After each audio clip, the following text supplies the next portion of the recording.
You're listening to the Cantina Cast, your home for thought-provoking Star Wars talk. Join Albert and Jonesy in breaking down the latest news, trailers, movies, and of course, your favorite characters from a galaxy far, far away.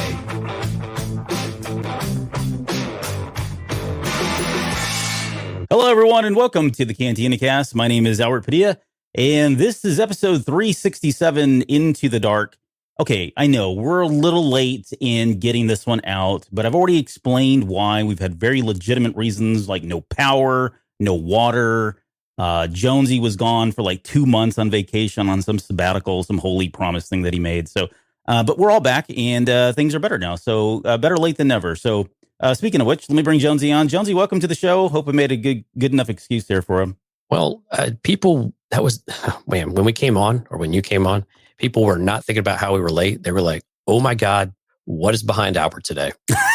Albert's background is straight out of Saved by the Bell. Yes, thank you. No, this was a friend of mine, a very dear friend of mine named Retro Riley, who created the background. So I was like, you know what? I'm just going to throw it up there because I haven't used it in a while. This is normally what I would use for like the basement. So it's not really Star Warsy. I'll see if she can make something more Star Warsy for me to kind of throw up. But yeah. Oh, that'd be nice. Yeah. How are you doing tonight? Doing well, man. It's actually, I've been catching up on some Star Wars news. A new article came out with Ewan McGregor today on Hollywood Reporter. I saw you post that. I hadn't had a chance to read it. Anything good? Yeah, it's a talk about him. He's talking a little bit about Obi-Wan, a bit of his journey through Star Wars. It's not really about Star Wars, but it's definitely this. And I forgot the other movie that he's in. There's no other movies. He's only done the prequels as far as I'm concerned. Right, yeah. And Big Fish was a big, yeah. Big Fish, yeah. And a lot of people from Moulin Rouge, right? But yeah, it's a good article though, and it does have adult language. So if you're a little bit younger, ask your parents. But it was good. I think it's a very real assessment of him. He talks about some of his more arrogant days, and how he, viewed things, especially the whole falling out with Train Spotting and things like that. So I think, I think it's worth your time to go read it. It'll take you 10 minutes or so to get through it, but a good article. Good.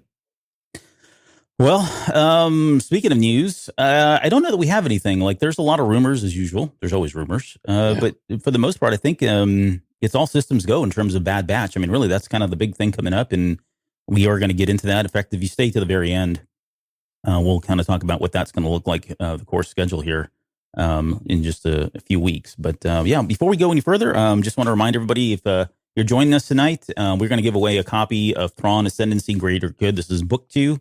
Hopefully you've got book 1. Otherwise, you've got some, saving to do because you got to go buy it. But book 2, we'll give this away a little bit later. I don't want to spoil anything, and I'm not going to drag it out. I won't wait till the last minute and do something. But somewhere in here, I've got to stop and give you guys the lowdown on how to win the book. In fact, let's go ahead and do that right now. So down at the bottom, telethon style. Yeah, telethon style. We're going live to camera 5. No.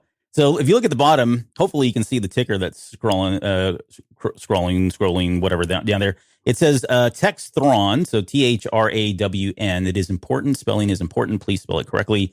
To 803-717-2278. That number again is 803-717-CAST for Cantina Cast. All you got to do is text that to us, and I don't know, we'll keep the line open for probably about 30 minutes. The show's going to be like 3 hours, but maybe 30, 45 minutes. We'll keep the line open for you guys to text in, but I will randomly pick somebody from that. Please put Thrawn in there, and when I respond back to you to say, hey, you won, please respond back, okay? Because it would be really bad if we can't get this book out to somebody, and I'm going to ask for your address and your name and all of that good stuff too. So again, that's how you're going to win the book, Thrawn, 803-717-CAST. Okay, everybody good? Jonesy, you're not eligible, nor is Mike or anybody affiliated with Earglue Media. So, I see them. No, I'm kidding. You guys can. I just won't pick you. Right. And for all the folks who are listening to this on the podcast, please come out and join us on the live stream, because who knows what else we will decide to do in the future. We're on YouTube, we're on Twitch, we're on Facebook. So come out and join us, usually on Sundays, sometimes on Tuesdays, today on Wednesday. Yeah, all 7 days are really up for grabs most of the time. So Yeah, we've got some High Republic socks. I've got some Star Wars underwear. We've got all kinds of things, guys, that we can give away. We've even got legit stuff. Right. Yeah, we were actually talking. We've got some more stuff that we're going to give away here very soon. So, thanks to everybody again that joined on tonight as well. So, yeah, I already seen a number of people on here. If you don't like High Republic, well, tough. You're going to get a lot of it.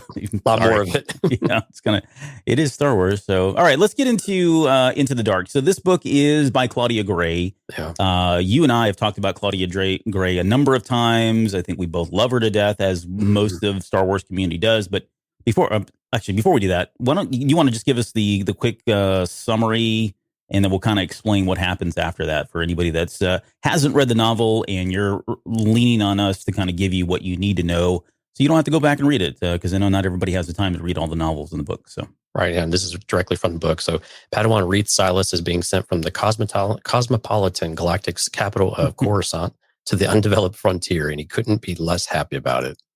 He'd rather stay at the Jedi Temple studying the archives. But when the ship he's traveling on is knocked out of hyperspace in a galactic-wide disaster, Reath finds himself at the center of the action. The Jedi and their traveling companions find refuge on what appears to be an abandoned space station. But then strange things start happening, leading the Jedi to investigate the truth behind the mysterious station, a truth that could end in tragedy. Dun, dun, dun. Let's see. Okay, and then from there, so I guess I'm going to try to get through this, right? So there's a whole bunch of ships that end up seeking refuge at this like abandoned space station that's been around, forever.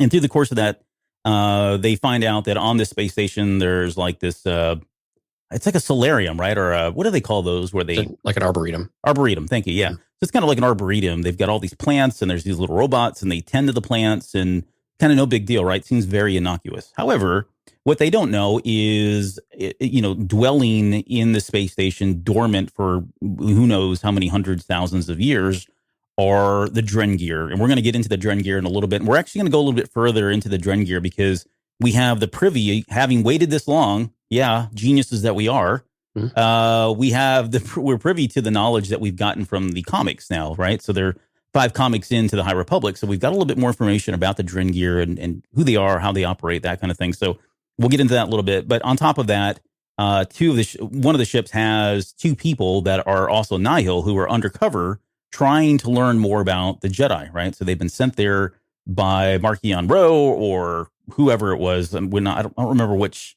storm they fell under, but I think they're under Kazov. Is it Kazov? Okay. Yeah. So on top of that, they've got those guys there that they're contending with. And through the course of this, going into the space station, one of them goes missing. One of the Jedi goes missing. He's thought to be left for dead. They get out of there before things get too hairy. They end up going and taking these statues that were kind of dark. They thought these statues were like dark force sensitive. And so they pulled them out of there. They went and buried them under the Coruscant temple, which we'll get into because that's fascinating to me. That's pretty cool. And after that, they realized, oh crap, this was actually keeping the dark that was there in check. And so then they all pack up and get back over and head back into the space station. So, and we'll get to all the characters here in a little bit. The whole thing kind of ends with all of the Drengir and many of the Nihil being sucked out of space after our hero, Reath Silas, kind of hits the button to kind of open up the windows, if you will, right? And kind of jettisons everybody into space. And so the space station's still in commission, right? It's kind of out of commission, but it's still there. We know it's there because it shows up later in the Darth Vader comic, right? Snoke ends up going there and kind of making his HQ at some point, which is another intriguing piece of all of this. And it's kind of how it ends. So that's a really high level. And again, we'll break this down in a lot more detail, but what did I miss? There was probably 2 other pieces that are probably significant that I failed to mention. Yeah, I think we'll pick up on them as we go through. And again, this is some people might be asking, well, why didn't they just leave the space station? Well, they were forced out of hyperspace, and then the hyperspace things were closed. So you can see the interactive nature and the interconnectedness of this with the High Republic Light of the Jedi book in particular, right? Where the Chancellor is not letting everybody open. You start to see and feel some of that. And they're not the only ones out there. And then they're also dodging this solar flare thing. And so this is why the space station comes into play, because they can kind of hide themselves from it. But no, yeah. And we've got some new Jedi characters. We've got some that have been looking forward to, like Reath. This game that was about. We have our Wayseeker, which we were interested to see if we would learn more about what a Wayseeker is in this era. And we got little bit of a flavor for it, which I was excited about. And, Yeah. and like you said, we got some new ideas, and with the idols, these totems almost, and the temple, and so a lot of different things that are going to be exciting for us to kind of explore and also see how they come back up the further we get into the series overall.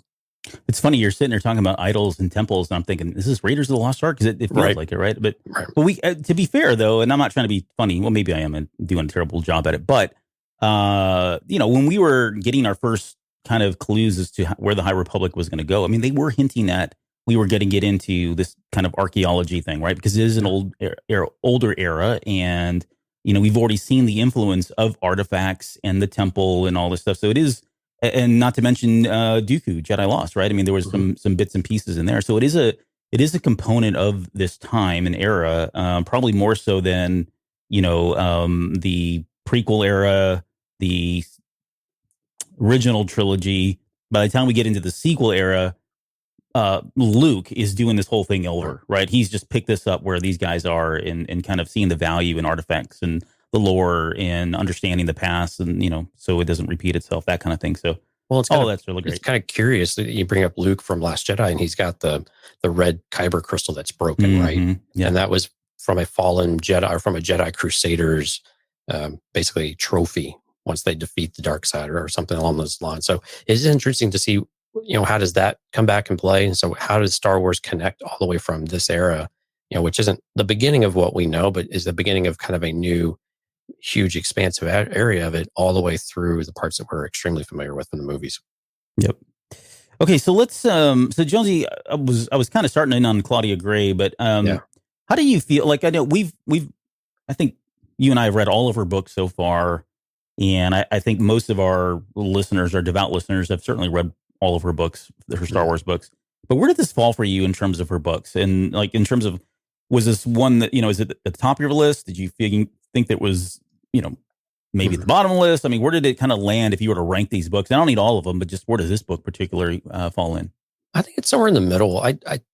What was weird about it is that the writing itself was great, and actually it ventured a little bit more on the older side of adult, or of young adult, I thought, with some of the themes, as well as some of the way that she phrases things in words and the types of words she uses, to be honest with you. And so I thought from that respect, it was really good. The story was actually very solid. I don't like these things where they flash back and forward. So in this book, there was a 25-year sequence in the past that, of course, is mirroring what we are in our current is mirroring this past scenario in some ways. And I don't always like that, because I thought the story on the 25-year part of it was a bit weaker, and it didn't really do much to really, it seemed like filler to me in order to show the meaning behind some of the Jedi's motives and whatnot. But I still didn't necessarily think it was overly necessary. But overall, I mean, it was a really good book. And you and I have talked about this a number of times, though. Claudia Gray takes a while to really, she wants you to soak up the characters, and you don't realize it until you get to the moments towards the last quarter of the book, just how well the characters by this point. Yeah. And I think that's one of the strengths of Claudia Gray. I think that's one of the reasons why we enjoy it so much, is that it's not only, you may not be as emotionally invested in them, but you feel like you know them really well. And I think that's a really important aspect to writing that's undervalued, and it flies under the radar of the excitement and the really critical moments of it, or the different things that they can introduce, and the way that she introduced some of the characters, and the Drangir and the Nihil were very consistent with what we've seen. But overall, it's really good. Claudia Gray is really, really good. It's full stop. I would take any of her books over a number of other authors that we've had in the past. So yeah, for sure. Yeah, I mean, she's undoubtedly probably one of the best, if not the best, given the other writers that are at least on for the High Republic haven't done as many books, right, as she has so far.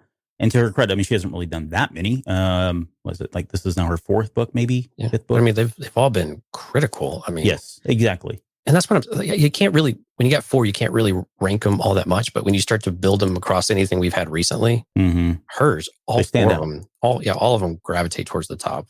Yeah. Half, yeah. And I would agree. Like this wasn't my favorite book from her. That's not to say it was a bad book. Right. I did feel like this one did take a little bit longer to get going. And a part of that was the exposition. I felt like I was so involved, and maybe I had to take a step back, or maybe I should take a step back, because as I was reading this, I was thinking, I was already, I've read Light of the Jedi a few times. I know that book in and out now. Same thing with Test of Courage. I'd read that a few times by this point, and I'd just been putting this one off for whatever reason. And so when I got into it, I think a lot of it was she was writing this for the young adult reader who has not really, maybe did not read Light of the Jedi, right? Or did not read Test of Courage. And so there was a little, I should be a little bit more, I don't know what the word would be, but I should allow that to happen, that story to develop as slow as it did for me, right? More patience. Yeah, a little bit more patience, I guess, because I wasn't the audience. That said, I think before you even read it, you had asked me, like, how's that book coming? I think I remember telling you, like, if you you could probably cut out the first third of this book, or maybe even half of the book. And if I just told you what happened in the first half of the book in like 60 seconds, you could probably pick this up and then read the rest of it and be like, wow, that was phenomenal. Because the ending is like, that third act doesn't stop, right? It's really just good. Really good. The pacing's great. There's no more character development. In fact, you're kind of nail biting. It's a nail biter at the end there to really kind of, when things really start getting kind of tense. So, but again, I would say, yeah, it wasn't like the best Claudia Gray book that she's ever written, but at the same time, it's like all of her books are great. So it's, how do you rank your children, right? It's kind of one of those scenarios for me. Well, nothing really stands up to Bloodlines, in my opinion, anyway. Well, let's talk about that too, because there were some ties back to Bloodline in this one, which I thought were very interesting. She mentioned the Maxines, which is, they're the people that kind of built this space station long ago. They were first referenced in Bloodline. There were some really trivial things like, some of the food I think was mentioned in there as well. But I do like that, right? I mean, they do tie, all of these guys tied this all together. If you think about that, and the fact that space station was first referenced in the Kylo Ren comic that came out last year. Right. I don't know if that was intentional, or they were like, hey, I've got an arboretum that I put in one of my comics. Do you want to use it? Sure. I'd love to, right? I don't know how that conversation went, but I do like the fact that they are interconnected that way. And it really just kind of makes your mind spin about, okay, so what was Snoke doing there? And where were the Drengir, right? Or when that was going on, or what happened to them, that kind of thing. So. Right. And to pause on that, we've given the story group a lot of crap over the years, right? Are the stories connected? What are they actually doing? What's their job? This is where you can see that I can see where this group is excelling right now, because these are the things that they can, not only do you have authors who have done the different timelines, but you've got the story group who can bring that in with some of the folks who haven't touched in those. So the authors know Star Wars really well, especially what their colleagues are doing, but they're so integrated with the story group that it's a one big team. And you're able to really see that in like you and I have commented many times, they're really seamless how they're doing this. I mean, some of them are in your face, they're obvious, but right. It's very seamless. And like you're saying, there's touch points all over the place, and some are a bit on the nose. Overall, though, it's been successful, and I think for the people who like Easter eggs and like those tiny little moments, it's really paying off for them. Heck yeah, it is. What about the? This was a young adult novel. It's part of the Star Wars Disney publishing line, but didn't really feel like that. All right, I mean, it did feel lighter, and it wasn't as in depth or as complex as Light of the Jedi. Although it was way more complex than Test of Courage. Did it feel like that to you? Like, it did seem like it was darker. Like, it never got gruesome, or it never got to the point where it was. I'm not a kid, of course, but. I don't know if they would feel a young adult would really be scared by reading this. I mean, it was creepy at times, but I guess it never felt like a young adult novel, though, to me. No, and yeah, I mean, especially, and you mentioned this a few weeks ago, they actually used the word sex more than once in this book, and now they're just talking about it in a very vague kind of way. But it's one of those things that you don't expect to hear that word in Star Wars books, and I don't know. And the age group of a young adult is what, roughly 13 to 17, 12 to 17. Yeah, I think that's what at least these books, I think they're catered to that. Right. And so there's a lot of opinion about what's too young before you start introducing those into your stories or the ideas behind them. And now that part of this was to kind of show not necessarily the innocence, but this transition of Affie as well. And the way that she's aware of her environment. She's not a kid anymore. And so they talk about some of these things, but it was different with that in particular. I think the writing for the rest of it, it was a it was well explained. Some of the, quote unquote, gory moments or the more graphic moments. But at the same time, I thought the themes were very, very much adult, and they were presented in a way I think is accessible for young adults, though. So I think it was a weird, interesting balance that I would have probably put this in more like a age 16 to 20 or 16 to, older teen type of book rather than a 12 or 13 year starter. Yeah. Yeah, we're seeing some comments in here about the Drengir. Yeah, carrying the weapons. That was the one that was weird. Yeah, weird. That didn't work for me. But there's more to them. Like again, when we get into just a little bit here, there's that's not the worst that we need to be worried about. And well, no, I'm save it because I really want to get on the Drengir because I'm starting to like them a lot more. I was not on board. I'm telling you guys right now, not on board with plant-like creatures because I was again Little Shop of Horrors scared the crap out of me as a kid. As an adult, probably not so much. And I just have a hard time getting, scared about plant-like creatures. Now I get it. There's more to it. Okay. So we talked about Light of the Jedi. We talked about Test of Courage in terms of where these kind of fell in. And I guess if you had to give me like the one line, the elevator pitch for this book about what do I need to know, right? If I'm not going to pick this book up and read it, what do I need to know from it? What's the big key takeaway from this book? Yeah, I think some of it is the introduction of the Drengir and what they're about and we finally get to know something about them and about how they're, what the threat is and why certain things are important, especially with the Nihil, right? And how they're conquering this one area. So I think the Drengir in general is an important backstory moment for them in one respect. It's not their entire backstory, but this book did more for them than any other media, I believe, that we've had so far. I know the comics are starting to explore it a little bit more, but I'm with you. I was very hesitant about the Drengir. I didn't know what to expect. I didn't think this was going to work all that well. But this book has really changed my mind to where it's actually, I think it's possible. Now, does it get old? Is this that we're starting to think in terms of like terraforming from Yuuzhan Vong a little bit? Is some of the thoughts I have in my head, which I'm not really against that. Terraforming was actually a pretty interesting concept and very, very landscape changing for a galaxy, and it shows you the risk and it shows you what people can do and what dominance looks like or what trees can do, I guess, here. Yeah, I was laughing because you brought up the word, you evoked Yuuzhan Vong. And I know that sends some people twitching, I can't tell what pisses everybody off anymore and what brings them joy. Because I'll have an EU hater Star on one Wars, side. Everything pisses everybody off at some point. I have an EU hate over here, and I'll have a Legends fanatic that hates the High Republic over here. Right, yeah. I'm the one in the middle. I don't know. I don't know. But I think, what were we talking about? Oh, the takeaways. Takeaways, yeah. Yeah, that was the main one for me, actually. I think there were some good historical references here as well. The totems and things like that. But yeah, I think honestly, that was the one thing. I mean, there were characters I liked that I like, no, go read this character. They're fun. Like I loved Leox, and what's funny about Leox real quick. No, we'll get to that. But, but anyway, so that's where I kind of really the only true takeaway I had on it was really some of that, but it was a good story. Twan says, yep, everyone hates everything. That's true. Yeah. It's easier. And there you go. You got Jeremiah all hyped up now. So there's always one. There's always one. What about you? What was your? If you hate the Yuuzhan Vong, please chime in on the chat. Yeah, just email Mike the hate mail. Yeah, send it to Mike. Yeah. What about you? What were your takeaways from this at high level? Matthew's here. Hello from Canada. I would say that I guess my big key takeaways. I think the Yuuzhan Vong. That's not what we're talking about. The Drengir were certainly somebody I was looking forward to, and it was really the draw for me for this book, right? More than anything else. Like Reese Silas, okay, he had my attention when they said.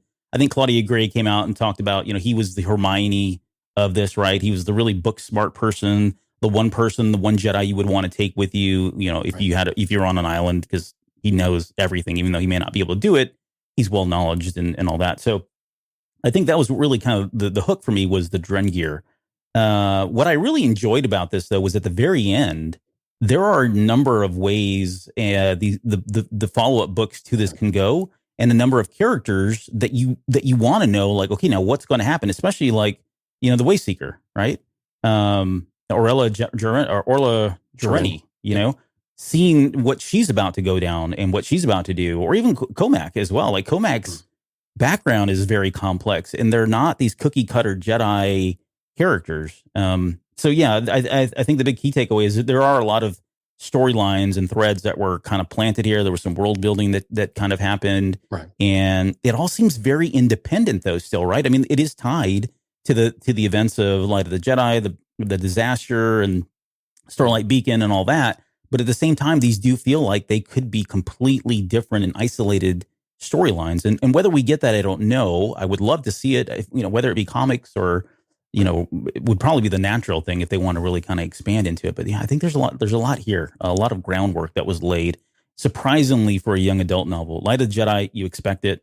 Right. Test of Courage, you don't. Although there were a couple threads in there, but this one really did. She laid out a lot of stuff for us. So, and we'll get into all that here in just a little bit. It gave us a little bit of the importance of Jorah Mali as well, which I thought was important. It was such a very small piece of Light of the Jedi, so we didn't really understand the impact. We knew it had an effect on Skier and a couple others, but until now, we didn't really understand what that would mean. And here we get Des and Reath, and we get to see how they handle these moments here and understand what she meant to the Jedi in general as well, which I thought was really important on her backstory.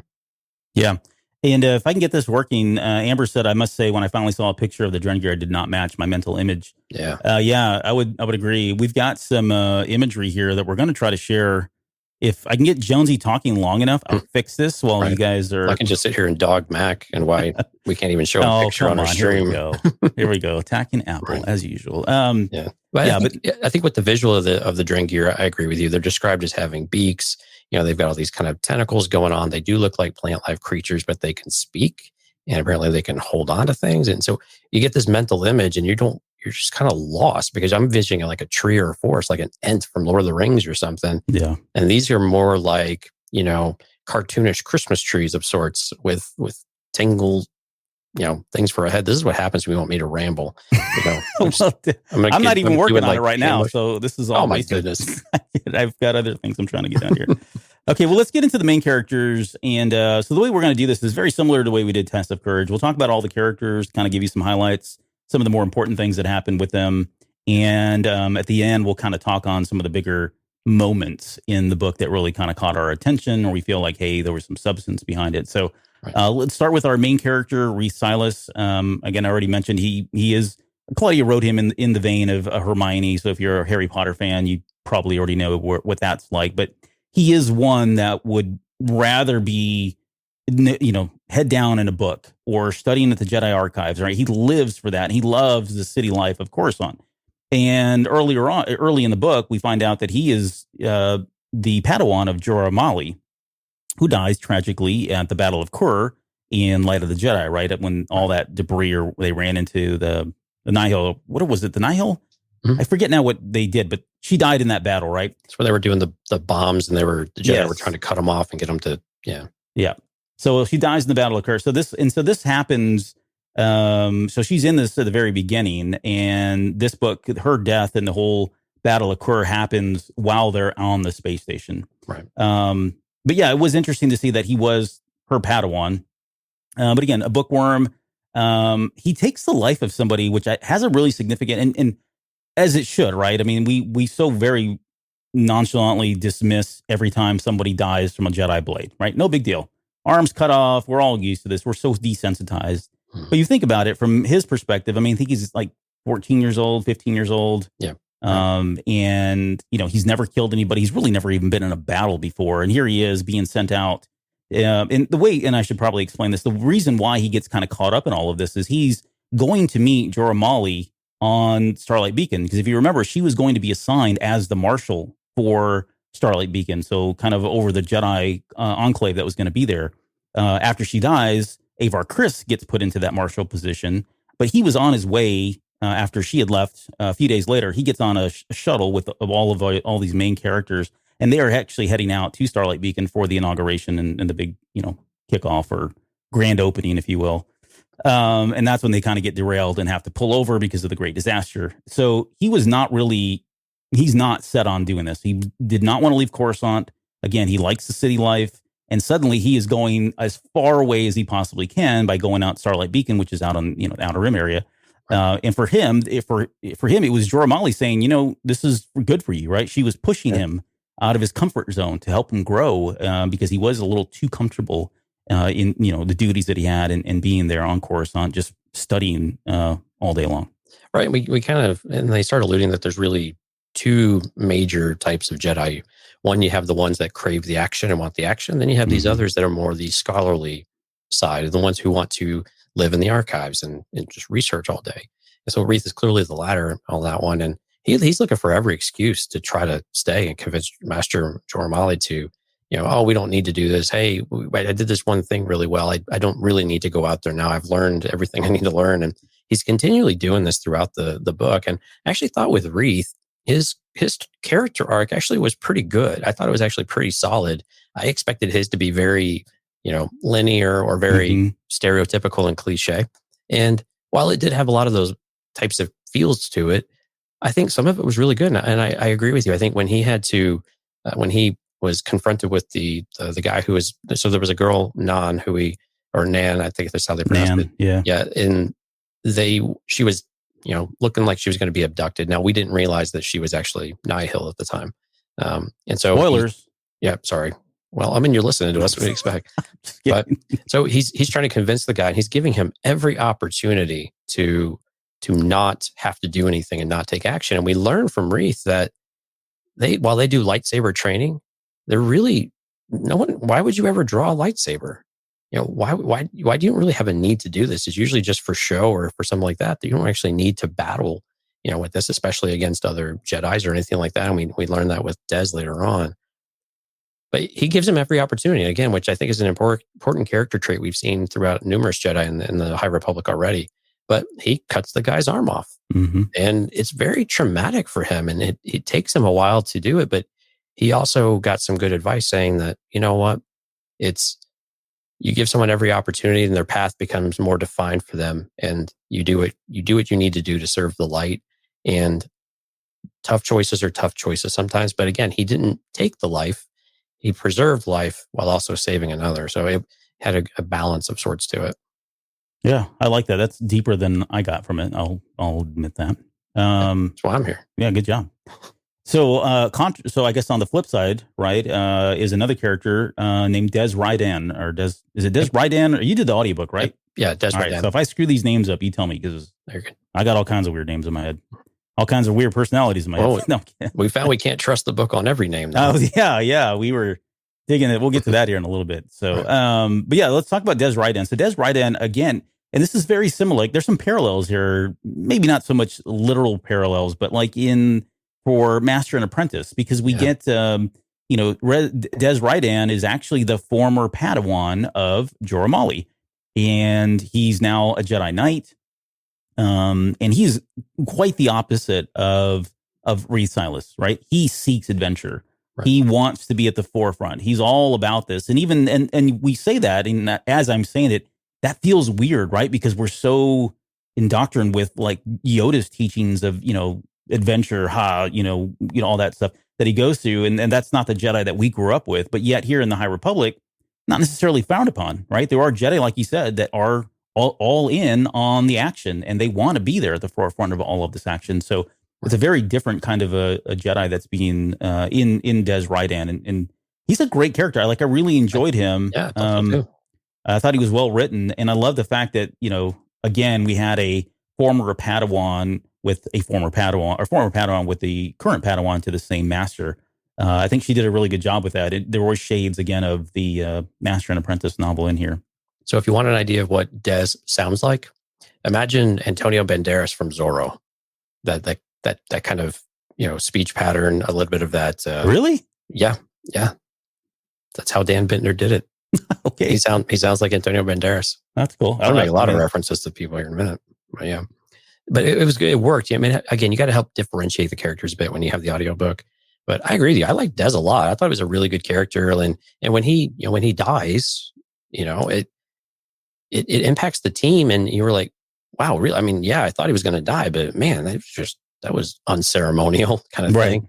But then when he comes back in and just what he's struggling with, and while doesn't quite have the depth to really feel for what he's going through, seeing him struggle with that, especially when he has to figure out his path afterwards, you actually, the writing is very good. Claudia Gray does a great job of trying to get you to see just how much he struggles now with what he used to be and what he doesn't know what he is anymore. The Drengir, and the reason why it's really a fair comparison in some ways with the Drengir and the Yuuzhan Vong is because one of the things was the what was it, the chair of pain, something of pain, where they broke their victims and their enemies. They broke them mentally. It was the whole thing that Vigeira was doing. So they do something similar, right? And they just completely jacked with his head. And we're going to talk about some of the weapons at the Drengir disposal, but you could just see what that type of effect has and the lasting impact of it. And Dez is not sure if he'll ever come back from it. He feels more himself afterwards. But I mean, he was effectively tortured by the Drengir probably for, what was that? You think I think this whole book actually takes place over like the course of one day or something. Actually, that's a good question. I don't think I ever tried to go back and put the timeline together. Yeah, it might be a little bit longer. I would guess like a week or something like that, maybe. I mean, most of the events that happen on the space station before they leave seem like it all happens in that same day. I just don't know how much time elapsed once they got back and settled in. Right. He had some time to think about whether or not he wanted a new master and all that. So, but yeah, I mean, it can't be much, right? In terms of how much time passes. You're really highlighting your own text or your own messages now. He said Des Rydan was a great name, and I said, well, it's no Thurm Scissor Punch, but we can't all have the name of Thurm Scissor Punch. So you can't win them all. Nope. That whole piece with the Des getting captured, and that was our first insight into just what the Drengir are capable of doing. Right. And I don't think they did. I was going to say, I don't think they did a good job. I don't think it was their job to get into the details. Right. We just know that he disappeared. We thought he was dead early on in the novel, and he comes back, and everybody's like, I was shocked. I wasn't expecting him to be back. Because they've killed off a number of other characters just, that quickly already in the High Republic novels and books. Right. But when he did, when he came back and he was under the influence, and we knew they said something about being poisoned, you could tell he wasn't himself, right? All of that, I was just like, okay, cool. Poisons, no big deal.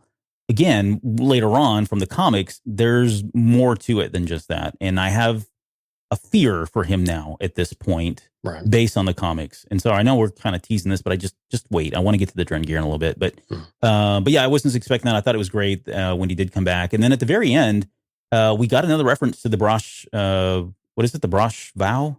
Yeah. So this is what Kirak and Fila, so if you guys read the Darth Vader comics, the Vader comics, he was that Jedi samurai with the ponytail that we've all talked about as being a really badass kind of character. And he took that vow. And so because he was under the influence of the Drengir, and because he was tainted by the dark side, he ends up leaving at the very end of this novel to go kind of take the Barash vow, which means he's going to just refocus his entire life on the good, right? On the light side, and have a strong commitment to it. Usually they isolate themselves somewhere out there. And it's not the same. I think we talked about this on one show. Yeah, as Luke, right? Luke's thing was totally different. But this is really just kind of taking a sabbatical and going refocusing, right? Try to cleanse yourself, right? A spiritual cleansing, if you will, through the Force. He goes to that extreme because he realizes, or at least for himself, he feels like, hey, I need this. I've been too close to the dark side. And I guess he doesn't like the way that felt. So he does kind of isolate himself. So we'll get to where the fear is for me in just a little bit, given that he was part of the Drengir's clan there for a few I thought it was chapters. I thought it was a different perspective, though, because when we've heard the vow back in the comics, it was more of an exile and a self-imposed punishment. Yeah. And for Dez is more what you said, right? It's this spiritual cleansing and reconnecting with the Force and understanding and trying to really reconnect with the light, because it feels like it's dimmed. It feels like there's just something off now, and he can only achieve this by himself. He's craved adventure for so long that he needs to change his perspective on things now. And so it's kind of one of these things of, the characters trading spaces a little bit, and by the time they're done. But it was a different type of the vow, which I liked, that we got a little deeper meaning of it, or that the interpretation of it is fairly broad and can mean a variety of things for certain people. And I would even think that even a way seeker of sorts could be even lumped into this in some different ways if you really wanted to branch out on that with Orla. Yeah, I'm glad you brought that up. That is, you're right. Like the way it was described for us in the comics, it did feel more like a penance, right? Like there was some kind of you said punishment. I think of a penance, right? That's a much better way. Religious term, but this was not that. This felt more like a spiritual. Now that granted, 200, 400 years have passed, and maybe it evolved into that, right? I mean, I think that's probably a good way to explain this, or maybe it just means both. We don't know, I guess, at this point. But yeah, interesting. I hadn't really thought about it that way. Just quick break, real quick. If you guys are here to win the free copy of Thrawn Ascendancy Greater Good, there is a phone number down at the bottom that you need to text the word Thrawn to, and we will pick a winner at the very end of the show here and award this book. And by the way, your number doesn't get used for anything. Like we don't. It's for us, and I don't even call you or text you. Don't worry, I'm not going to. It's just a fun way for us to kind of get entries in without people going and spamming the comment section. We've tried a couple different things, and I haven't really been happy with them. So I thought, well, let's just try this and see how this goes. So again, text Thrawn to 803-717-CAST and get your name in the drawing to win the book. Okay, let's talk about Cohmac Vitus and Orla Jareni. And I put them together because they really... Yeah. I mean, there is that sub story there, and we've already mentioned it, but there's a story that takes place, 25 years before? Right. Which threw me off. Like, I was not expecting that storyline. It just pops up out of nowhere. Like, whoa, we're going back 25 years now. And I don't know. I wasn't that crazy about that story. Like, my least favorite part of the book, actually. Yeah. And I get why. Like, there's a couple things to it. The payoff at the very end of sorts, yeah. Yeah, very, very end of the novel, the payoff. And it's a very light payoff, if that, right? It's not a huge one by any means. But I think what it did is it did establish the fact that both Cohmac and Orla are not your typical Jedi. They're not the Jedi that are, seeking or following all of the Jedi orders, nor are they the Jedi that are ones to hide their emotions. Right. Cohmac is probably one of the most emotional Jedi that we've seen. That says a lot because we don't really get a lot from them. Right. But, at some point, he's at odds with the Jedi Council, and he's at odds with the Jedi Order and the Jedi Code about not being able to show emotion. Right. So much to the point that he was, he lashed out and did overcome with emotion. Yeah. Oh, yeah. I mean, he really kind of just dove right into the dark side, if you will. And same thing with Orla Jareni. Like she's got a very skewed view on the Jedi Order because at one point during that flashback, she had an opportunity to save somebody, but she chose to follow the Jedi Order and the Jedi teachings rather than following her own instincts or rather than following the way of the Force or the will of the Force. Right. And because that happened, she's kind of taken a different path. And again, these were, for me, these are, again, moments where I felt like there are echoes of our own real life religion here, right? People that, didn't think with their head. They, you hear the term, I made the choice with my heart, or I made the choice with my heart instead of my brain or my head.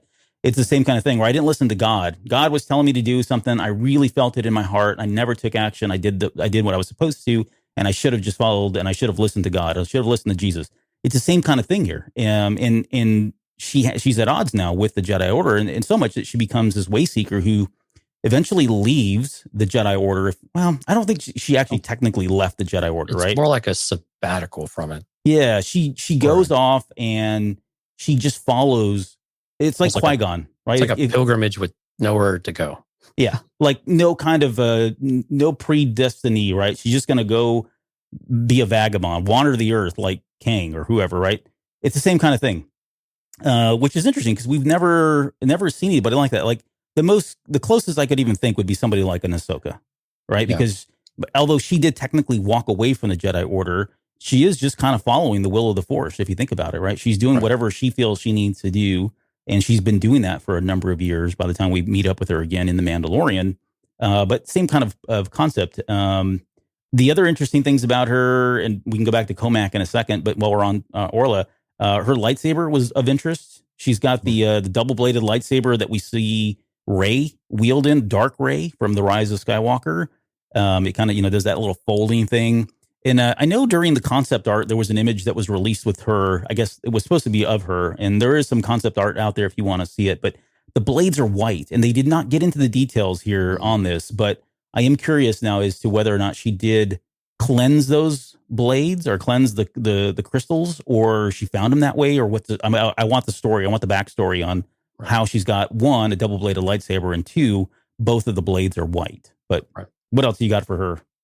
Yeah, I thought I liked her character a lot. I thought that she was more interesting of the two because she was, again, following the path that she feels is best, and knowing that whatever it is she's feeling is not, her place is not with the Order. But she's not angry at them. She's not upset with them. She's not turning her back on the Order. She's upset that she didn't follow the will of the Force or what she felt was right. And so she is doubting their, I don't know if I want to call it their wisdom, but doubting maybe their priorities in some ways, and their ability to give the right instruction in the right direction, overriding maybe what you want, and that it's more of this hierarchy type of thing, and you'll do as you're told to do in some cases. And I mean, society, you need some level of that, right? But it's good that she's venturing out, and this is very much a bit of her story. Her arc isn't quite as rounded out on this one, but it was still there enough to where we got confirmation that, or she got confirmation that this is the path that she needs to take. She's had this scenario happen 25 years ago, with someone getting killed with Cohmac. They're on the same type of mission.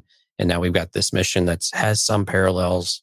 I thought they were pretty weak connections, but we get to see that she gets just more confident that this is what she needs to do, because she's doubting herself about whether or not this is something that she'd be doing. Is she going to, irreparably harm her reputation or her connection with the Council or with the Jedi? And she, again, isn't losing her teachings. I think this is the thing that we've had arguments about Jedi before. They should leave the Order. You have this whole concept of gray Jedi or whatever. Yeah. This is just her following her conscience and following what she feels the Force is speaking to her with. And like you said, this is a very personal thing.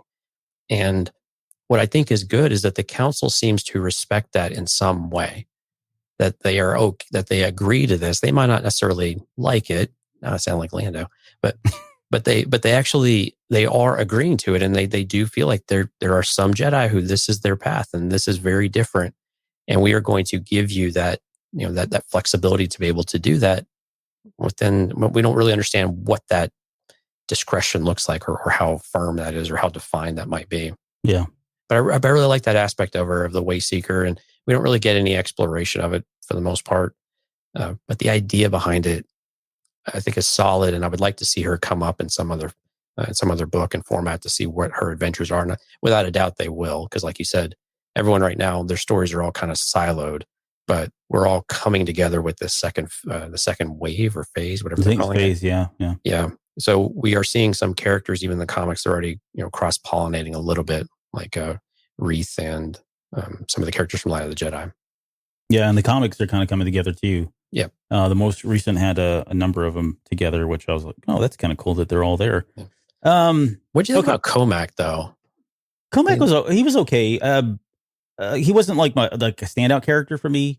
I think the more interesting aspect of him was the fact that he is kind of like he was the prototype for like a Wreath Silas, in my opinion. Yeah. He was scholarly. He was kind of by the book, no pun intended.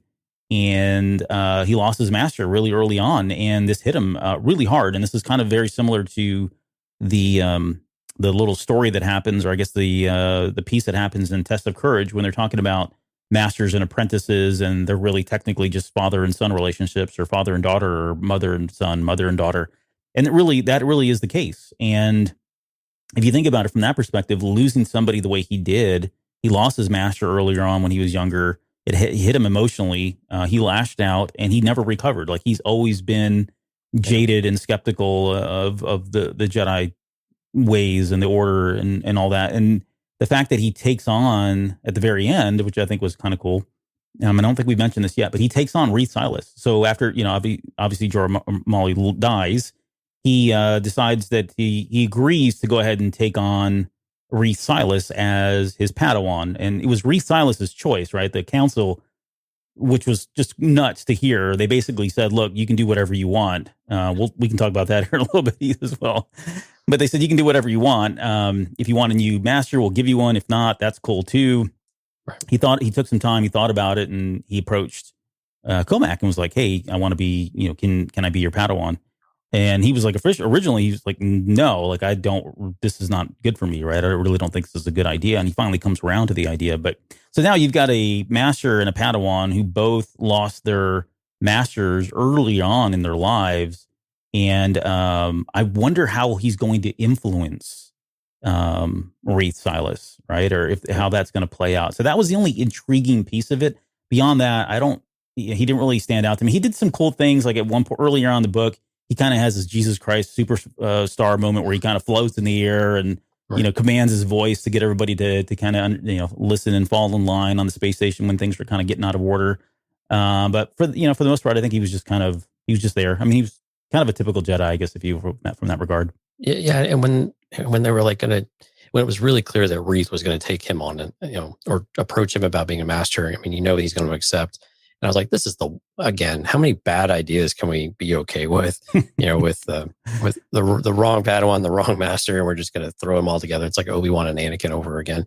But I think the difference on this one was that Comac took the moment to say, you know what, I think I have a lot to teach you, but I think you're going to be my greatest teacher as well. And so he had that pause at least to be able to see that he is going to have to change the way that he thinks and expand his horizon as well, because it's not, whatever's been going on hasn't been working for him either. Yeah. And he needs to do something different. And you were talking before about how he was very vocal or very emotional about losing his master. And this is the clearest picture we've been given so far of, the relationships between Padawan and master, the closest to a parental figure that you can possibly have, and we agree wholeheartedly on that one. Yeah. But the thing that he highlights is that we're told to not grieve. We're told to celebrate their transition into the Force and that they're one with the Force and all of that. But we're not taught how to grieve. We're told to basically bottle it all up and we don't want to talk about it, and we're supposed to meditate and let the Force guide us. But it still takes a hands-on approach. And he gets very excited about it and very animated and very angry, like very, very angry, to the point where he's like shouting. Yeah. And so it's a very powerful moment that is just long overdue for someone just to throw out there. But again, he's at odds with the council, and the council it's clear they don't see eye to eye on this. And there's not a direct conflict between them, but you can definitely feel that tension though. Yeah, it's there. And again, I just wonder, the influence of that with somebody like Wraith Silas. Very interesting to see where that's going to go. Yep. Okay, so let's move on to, all right, so that kind of covers a Jedi. We're going to get into the crew of the vessel, and that is the name of the ship, the vessel. Mm-hmm.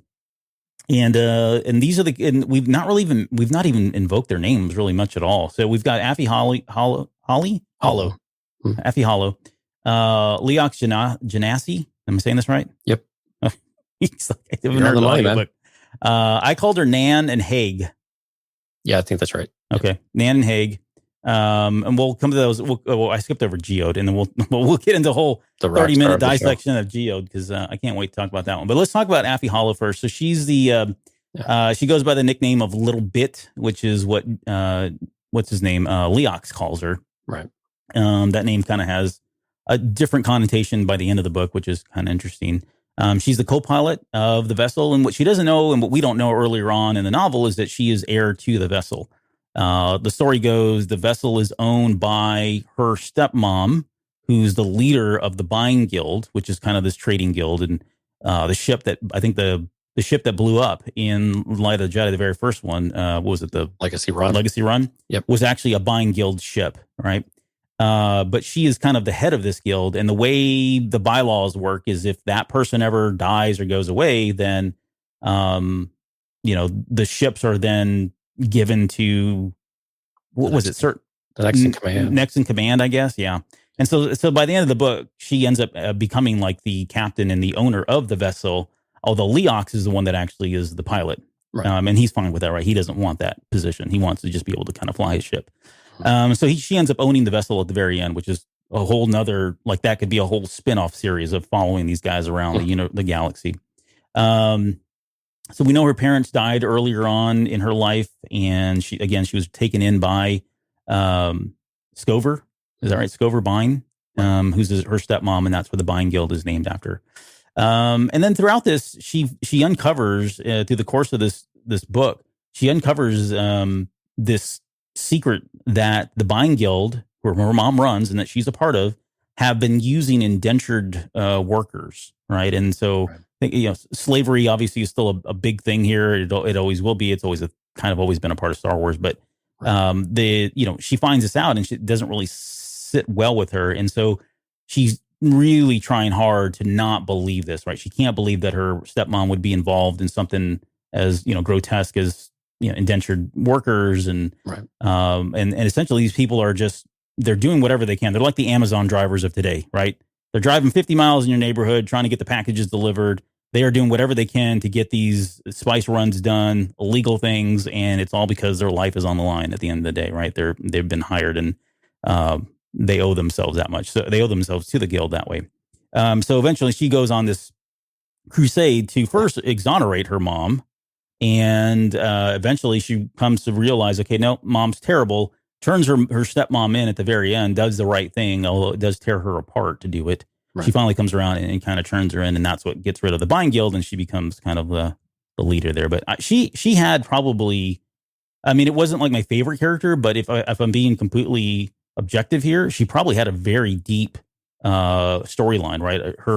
The way her character involvement was probably deeper than most of it, and she was kind of along with Rhys Silas, she is probably the second, if not the first, primary character in the novel. Yeah, she really reminded me of Avon Staros in Test of Courage a bit. The type of character, they're not the same character, obviously, but the same type of ideals and kind of that youthful optimism. I think, and the other part that was really so why that story was important was Affy's parents, of course, were killed, but what she finds out is that her biological parents were indentured, right? And these aren't. This is like you owe a debt, so they pick people that they know they don't have a choice but to make these really dangerous runs, and because they have no other way of making money, they have no other way of paying off their debts. And Scover knows this and takes advantage of it. And Scover is very defensive. They're having these really fine meals and whatever when they're back on Coruscant, and she's like, it's just the way that it's business. It's just the way that the world runs. And that's when Affy makes that critical decision of saying, you know what? No. Yeah, it needs to stop. Right. It has to stop. My conscience must be clear. And she finally realizes that the family that she's always needed, of course, is Leox and Geode. And that's a really big moment for her, because she'd always looked at Scover like her mother, and she's the heir apparent to the entire Bine Guild. Scover wants to give the whole thing to her, and which is alluded to and then confirmed later on when she's talking with Scover directly. But yeah, for her, it's a very personal journey, and the story around them and all of that is just kind of superfluous for whatever she's actually working through. And the thing about her, though, is that she has a very singular purpose after a while. She stops caring about anything else that's going on. She needs to solve this riddle, and Leox is continually trying to say, "You've got to let this go. Yeah, you're risking your life for basically for people who are already dead." He almost literally talks her down from the ledge when she's climbing up that ladder there. Yeah. Right. Because she was not going to make it out of the station. They were either going to leave her or they were all going to die. Mm-hmm. Because he didn't want to leave her, because honestly, she's like his niece kind of thing, right? Yeah. I wouldn't say father-daughter relationship because they don't have that, but it's kind of like the wild uncle that you like and kind of blows in and has fun and whatnot. But I really liked her story arc, though, and it got a little old after a little while, I think. But there was a nice payoff at the very end where she stuck true to her principles and actually carried forward what she intended to do. By the time she made up her mind, she started wavering again. And then she's like, nope, it has to happen. And the whole guild, fell apart instantly, right? And so, but the benefit of that is, like you were saying, now they get to give the ships to their captains. And, and Leox was kind enough to kind of wiggle her. He knew that she wanted the ship. It's the slowest ship in the fleet, I think, or the smallest ship in the fleet, and as the guild's, heir apparent, she probably could have had any ship that she wanted, but she loves that ship, of course. Yeah. So Leox knew that and had a lot of meaning for her and him, and that's where she wanted to be. Yeah, I did not think she was going to go through with it. Like, I thought she was going to back out. Yeah, I think she did a good job of convincing you that this was not going to happen, and your mind was already going, okay, what does this mean? how she's going to, what's this going to look like? Is this going to be her fate the rest of the, series and all that? But it was a pretty big surprise that she stepped up and did that and kind of went to the feds, if you will, with all of that. So, okay, let's talk about, all right. Leox Genasi. So before we get started. Okay, go ahead. Yeah. Okay. So we've talked about that Leox was mimicked after Matthew McConaughey, right? He was drawn after him. And before we even had the drawing, Claudia Gray came out and said he was the inspiration as she was, writing the character. That was it. So it's official, but go on. So you definitely get that vibe in the book, but with the way that Dan Bittner did it, actually, he reminded me of like Woody Harrelson. And, oh, really? And you could see the where voice. Well, the lazy way of talking and things like that, which Matthew McConaughey has a slower Southern drawl as well. But it was really interesting here. It kind of go back and forth between a Woody Harrelson type of like in Solo, it was a Woody Harrelson character like that, and stray into Matthew McConaughey and this kind of Beckett. There you go. Mm-hmm. This weird blend of the two. But I love this character. But this is where you were talking about, is this adult? Where is this adult? This is drug use, right? And they're talking, hey man, it's Austin. Everybody keep Austin weird, right? Smoking pot down here, but right. But it was clear they talked about it and the effects it had on people, and it's medicinal, man. I'm saying it's medicinal, man. Right. I mean, it truly was at the end of the day, which was I think more of a joke than anything else. But it was, intended to be a joke rather. I'm not making fun of it, but it was really interesting to hear so many drug kind of references to it. And you talked about, is it more adult, and those types of things also come to mind. Now, granted, kids know all about this stuff at younger ages too. And I know earlier there was a conversation that kids are learning about sex as early as 8, 9 years old, unfortunately.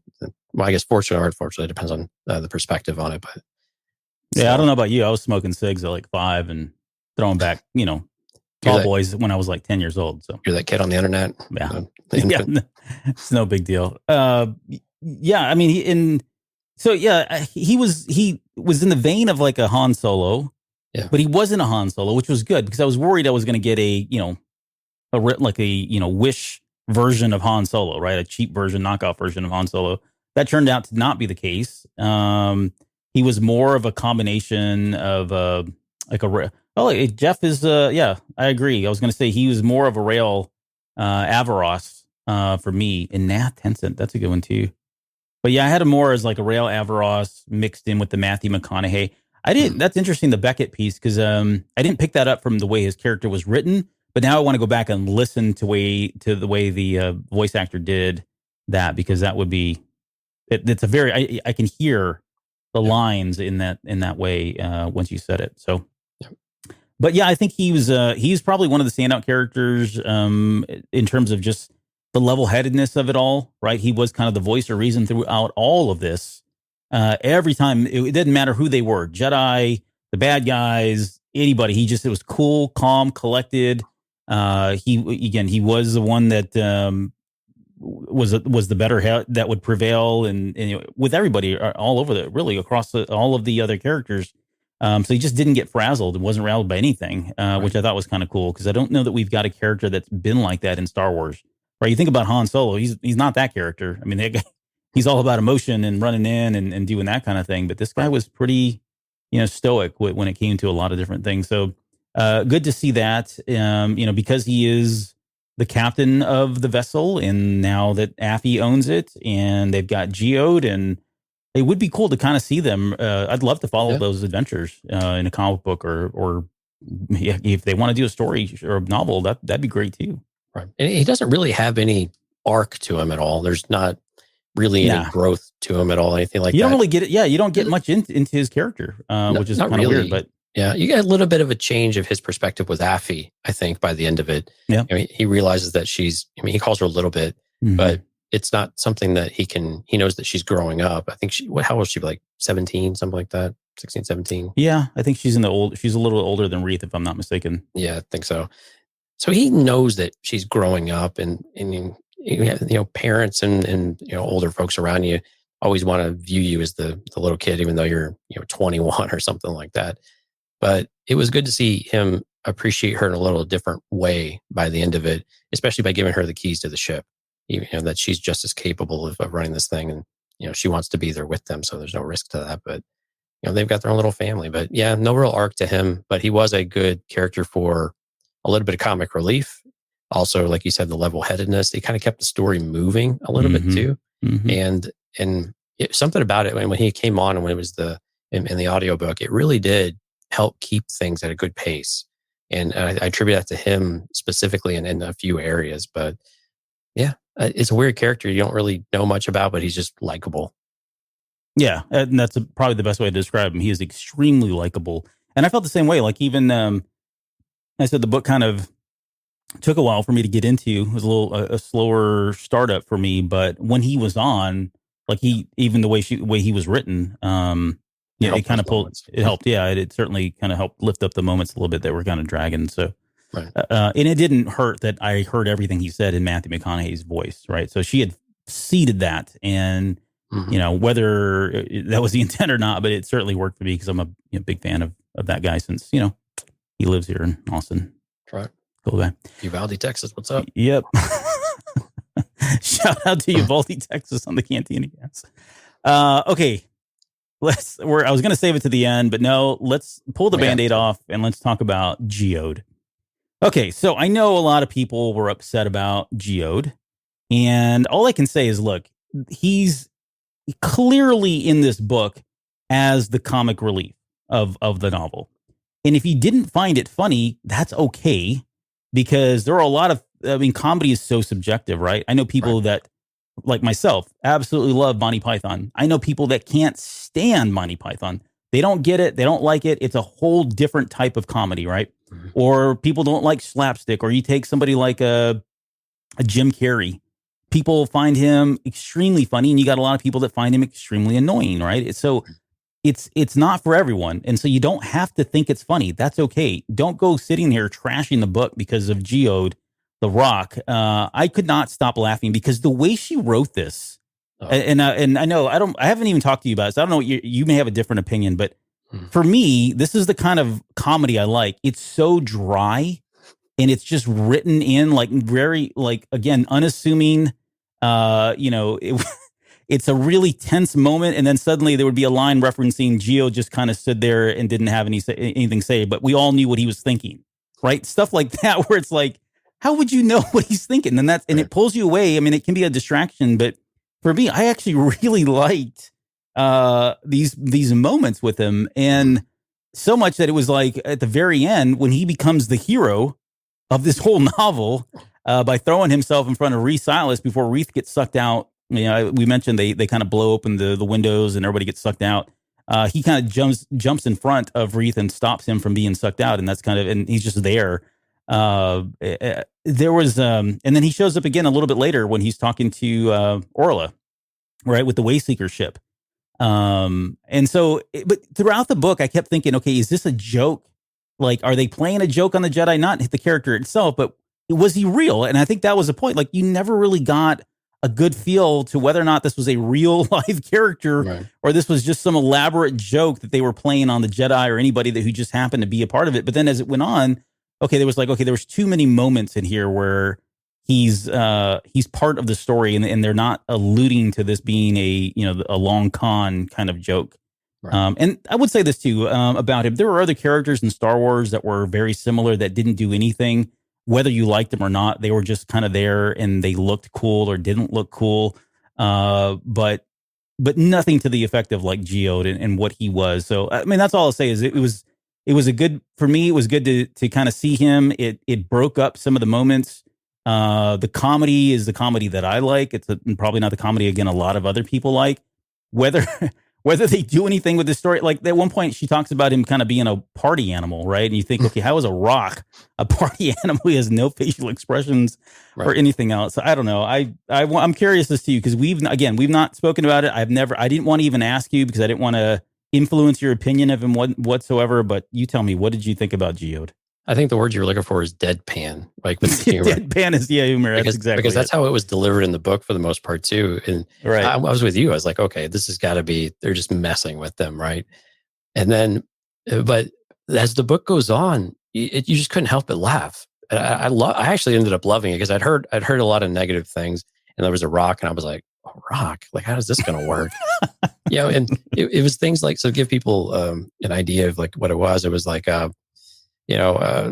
Leox would be, kind of taking an attitude, and Geode had Geode was nice enough not to say anything, and he knew, right, right, or Geode just gave him a knowing look type of thing, right, yeah. But we all knew what he was thinking, right? Right. Yeah. And then there was a moment though, and this is where things start like, you're like, oh man, something's actually, because we don't know how he moves, but all of a sudden he's somewhere else. And they never describe how he moves, and they just recognize he's somewhere else. Yeah. And so it's like a cutscene almost. But there was one moment where Leox is he's like, Geo, can you do this? Oh, you knew me right away. You knew what I was going to ask for, and that type of thing where it was like, oh man, how are they going to get around this? That Geode's actually going to have to do something. And then sure enough, no, he'd already did it because he just knows him all so well. But no, I thought this was brilliantly written. Jeff, he wrote the same thing in the chat. And I actually ended up loving this character. It was just hilarious, especially when he's on the ship with Orla at the very end, helping her scope out ships. Right. Pick a new vehicle. Yeah. It started getting a little long in the tooth when it got to that, but it still had that comedic element to it. But the way that Dan Bittner did most of those lines, especially earlier in the book, were just so deadpan. Yeah. And they're always at the very end of something, right? Yeah. At the very end of the paragraph. It just trails off and you can just let it linger. Yeah. And seriously, go listen to the audiobook and give some of those, maybe give that a chance again if you were on the fence about it, because I think when you hear it, you'll definitely hear how it was intended to be read. And I think it's one of the times where the audiobook can really give you an extra appreciation for a character that's otherwise a bit, head scratching. Yeah. And I'm going to just apologize to Darth Wint, because he is a avid follower and supporter of this show. We love that dude to death. And I know he hated Geode and was very vocal about it.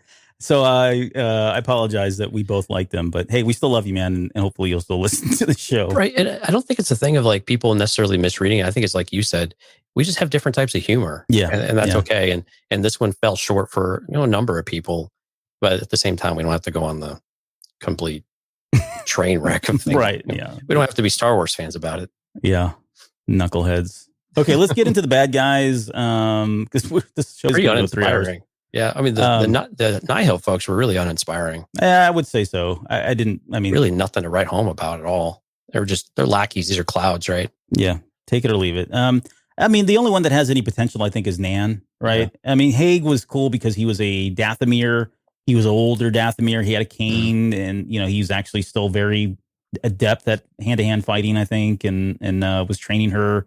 And again, earlier on in the novel, they come across as just these kind of wayfarer type, what do you call them? Pilots that pull over because of, the debris. And then we didn't even mention like the solar flares that are happening around there.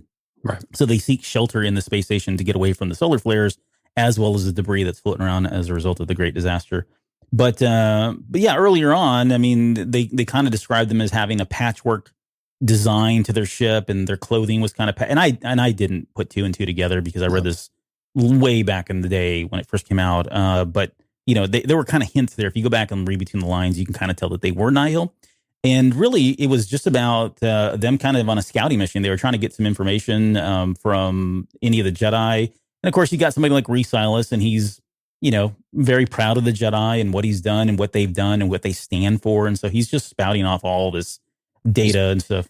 He's educating the frontier, right? Right. This is like the Crusades. If we're bringing Jesus to all the children, type of things, and we're bringing religion to the people who have none, type of thing. It was very reminiscent of that. Now, he was trying to be as what's the word? Like a missionary? Yeah, and humble. He was trying to be as humble as he could, but be about it, right? And it's a bit of deference, but at the same time, he just couldn't help but get excited about teaching someone about and talking about everything that they do. And at first, I was with you. I didn't realize these were Nihil. I thought it was going to be this love type relationship. It just shows you how conditioned we are, that every relationship, and we've talked about this a couple of times, like, oh, well, they're going to get together. This is probably going to get like Affy and Reath, or maybe Reath and Nan, and these are going to be, she looks knowing, and then they tease it a little bit too. Some of it's a bit conditioning on our part. but they seem to have some sort of relationship growing with Nan, and she's a bit of a, she comes across younger perhaps than she really is. And we learned that later on. I mean, when some of the other clues you had said, like she had blue stripes in her hair, but Right. they weren't fully visible, I think, is how they got around that. But it was really interesting to see her just completely change tune entirely when it came time to, pull off get rid of the axe and say, "We are Nihil."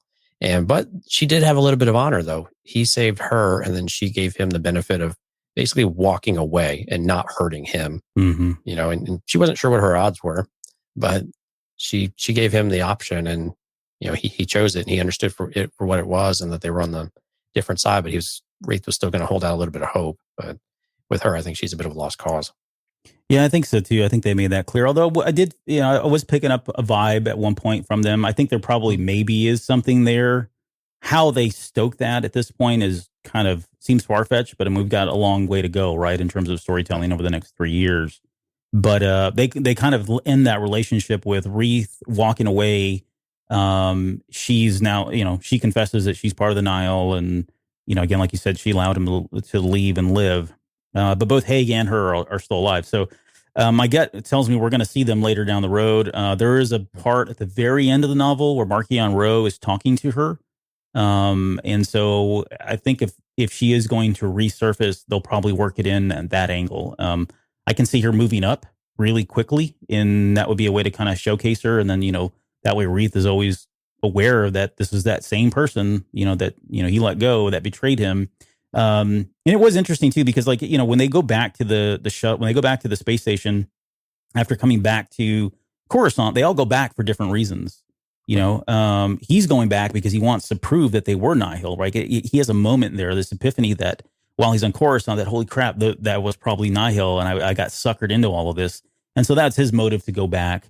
For Orla and for Comac, they're going back because of Rez and I forget who the other ones were. They've all got reasons, and that's kind of ancillary really at this point. But, it did set up this relationship to kind of keep going, I think, in some way. I just don't know how they get there, given that they kind of both go their ways, and the Jedi are a very large group, as are the Nihil. So you would think she's going to have to be moved up. I don't see how their paths cross again. But I don't know, maybe it is. Maybe it's going to be like a Romeo and Juliet, right? Star-crossed lovers from two feuding families that... wouldn't that be something to see?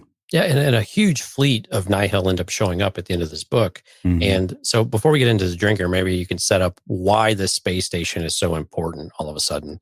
Why the Drengir and why the Nihil have so much interest in the space station, and why Wreath is content to go and blow the whole thing up. Yeah, we learned that, because we really haven't touched on that. It's a good point. So at the very, very bottom of this space station, there is a piece there that has these pods, right? Escape pods, teleportation pods. And when you jump into one of these, you're able to go across the galaxy great distances in a very short amount of time. They don't explain this as being, hyperspace or anything like that. It's some other ancient technology that the Amaxians had put in place. And where these pods go is to the homeworld of the Drengir, which we don't know where that is, right? That could be presumably, wild presumably space. Yeah, we presume it's it's a good point. I walked away with the assumption that was their homeworld, but you're right, it could be anywhere. But the point is they are able to use this, and what the Amaxians were using this space station for long ago was they were at war with the Drengir, and they were using this as a staging ground to be able to teleport and send their soldiers out there to go fight the Drengir on their home turf. So if you're wanting to conquer the galaxy and being able to travel across great distances very quickly, this is kind of a nice perk to have. Along, if you have that coupled with, the technology, the tech that they've got for jumping in and out of hyperspace right now, or into the outer space lanes and stuff like that, it's all very appealing. So they see that as the opportunity. They see it as an opportunity to use that and as a staging place for them as part of all the big conquest, right? Right. Well, that's what the Drengir did before. The Drengir crushed the Amaxians, right? And that's how they presumably went more or less extinct. And that's how the Drengir started their initial assault on the galaxy before whatever happened to put them in check. this was their place, and that's why this whole arboretum even exists. Yeah. Awkward pause. Yeah, you got me caught drinking coffee. Okay, let's. We're getting short on time. Let's get to the Drengir. I know we've kind of teased this up enough, but let's start. I want to pull up the pictures because I think we've talked about them enough. I managed to get an hour and 20 minutes, but we got them to work. I got it on a different screen here, so let me go in here and show you, because there are some pictures that were part of the. That's not going to look very good, is it? Let me blow this up here. Hold on. There we go. How's that? This is the concept art that StarWars.com released for us. Yeah. Yeah. And this is pretty close, right? I mean, it's very similar to what we see in the comic books. The maw itself with all the teeth that are like plant-like teeth. Again, when I saw this, though, I was kind of like, okay, yeah, cool. Plant-like creatures, scary, kind of thing. But I wasn't really sold on it. Let's look at some other ones that we've got here. This was from the variant comic, and I can probably blow this one up too. You can see that there. How about that? Yeah. So they're in the back there. So again, similar, but I mean, that can be very frightening. Yeah, but that's a much bigger mouth on that one. Yeah. This was a very interesting one. Go ahead. Yeah. So Skier. Yeah. So this is a High Republic comic number 3, and so this is Skier. They're on some planet, and it's unclear what planet they're on. And I don't know if it's the same one that we're talking about for this book, for Into the Dark, but they actually take over Skier, and they've got like tentacles going in his mouth. Skier, of course, lost his arm in the Battle of Cure, and so he's got this regenerated arm full. That's like a tree that he can actually hold his lightsaber with, and he's been consumed a bit with the dark side, which we'll touch on here in a moment. Mm-hmm. But it talks to some of the different powers that the Drengir have. So one of the things in the station that the Jedi all experienced when they were there was that there was a cold there. And when they were going through it, as Albert said earlier in the show, they saw these statues of the Sith, or presumably of the Sith, and they thought that they were imbued with this power. And so they just assumed everything was with these idols and with these statues, when in reality, they were keeping the darkness that was contained within all of the Drengir in check. And the Sith were actually, I mean, when the Sith don't want anything to do with these folks, you can see how bad they are and just how bad things could be. But we see how imbued they are with the dark side, that they are taking over Jedi really with very little effort, and even trained masters. Now, Skier, it's unclear just how, evil he was, quote unquote, for a moment or two. But I'm with you. There's some lingering effects of some of these Drengir encounters that are very worrisome longer term. Yeah, they've got the ability to poison. We know that. By the way, I just wanted to chime in because Stephanie kind of hit it out of the park here. It says, it looks like something Dare, D-A-R-E, would put out to warn kids from smoking weed. Yeah, I think that's a great way of describing the Drengir. But yeah, so they are, in addition to, the thorns, they regenerate really quickly. We know they reproduce by spores, and they kind of mentioned this at in the Into the Dark novel. So it's not going to take much for them to populate. It seems like they can crank out a lot of these really quick, a whole army of these guys really quickly. They are dark side sensitive, or at least they test positive for dark side power in some way. But I don't. Outside of them having a dark side presence, like, we don't get the sense that they're dark, like they're force sensitive. You know what I mean? Right. They just seem to use it. Yeah, I mean, or it's a part of their being almost. Yeah, right. So we'll see how that plays out. But I think one of the more scary aspects of this is they almost have like this alien xenomorph kind of ability, and we see this in the comic book. If you've read the most recent High Republic, I think it's issue number 5. Yeah. I think that's the one. Yeah, the one inside the hut. Yeah. So, and we don't need to get into like how it was gross. It was pretty disgusting. But there's this really fat hut that died, and they, it died from laser bolts and all this stuff, and it's sitting like on this opera, and they're in the Starlight Beacon, and he's sitting there on the table, and what they don't know is that this hut is a host for a Drengir, so they have the ability to seed people and things, and can grow more Drengir. At one point, I think it was who was it? One of the kids had pulled out like this little vine or something that they found inside the body. Hmm. So you can see that it's creating itself and it's replicating itself in host bodies. And mind you, this hut's been dead for a while, so it doesn't necessarily have to be a warm body, right? There's something about them.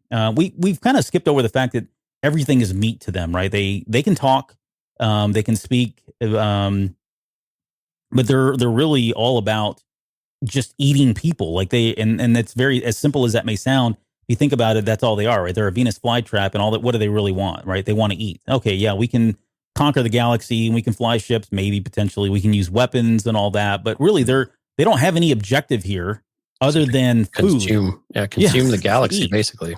Right. So like, they don't have morals or any of that stuff. They don't have a code or a creed that they live by. They're just out to eat. And they're exceptionally difficult to kill because we've seen them be somewhat easy in the comics, but here we get the impression that no, you could strike one down and they could still be alive in some way.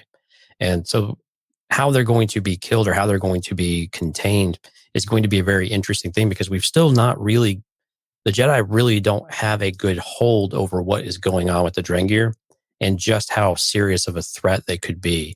They're starting to get that flavor of it, but now they've got two people who've been quote unquote infected, but now we've got Dez going out on his own little Barash vow, and they're not going to use that to study. And we've got a really great example, and you put another picture up here of Skier, and they've got some severe power if they're able to start taking over Jedi, and the Jedi question like everything once they're done with the effects of this. It has a really lingering mental issue with them. Yeah.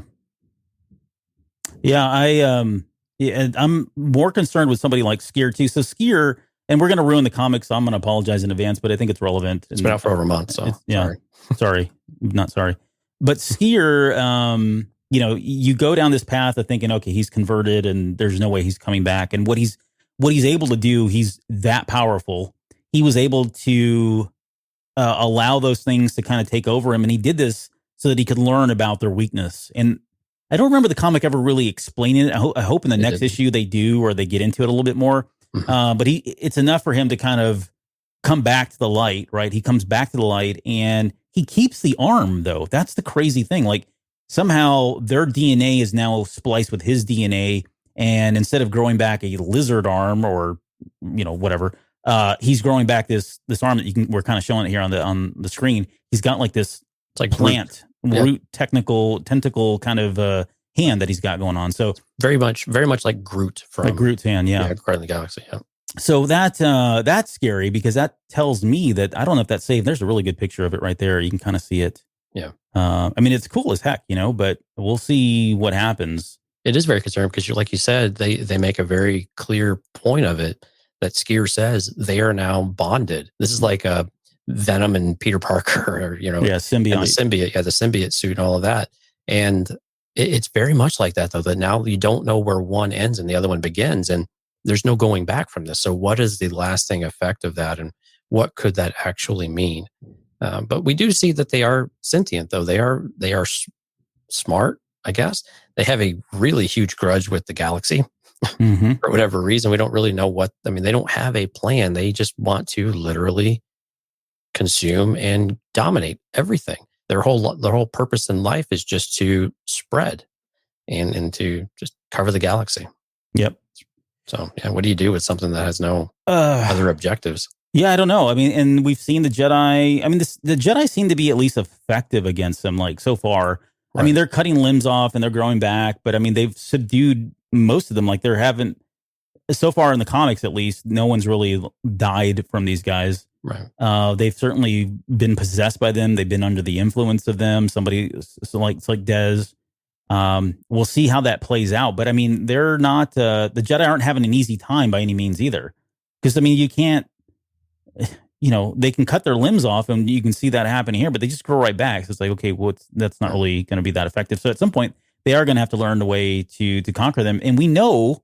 And I know you mentioned this. I'll just kind of touch on it. So originally. And I was going to pull this up. I have a picture here that I want to share as well from the comics. That is one of my favorites because it was it's talking about the history of them. And while I'm doing this, I'll kind of talk about it. But these guys at one point were allied with the Sith. Did you catch that in the most recent comic? Right. And the Sith were kind of using them. That's how I get it, right? Because they used everybody.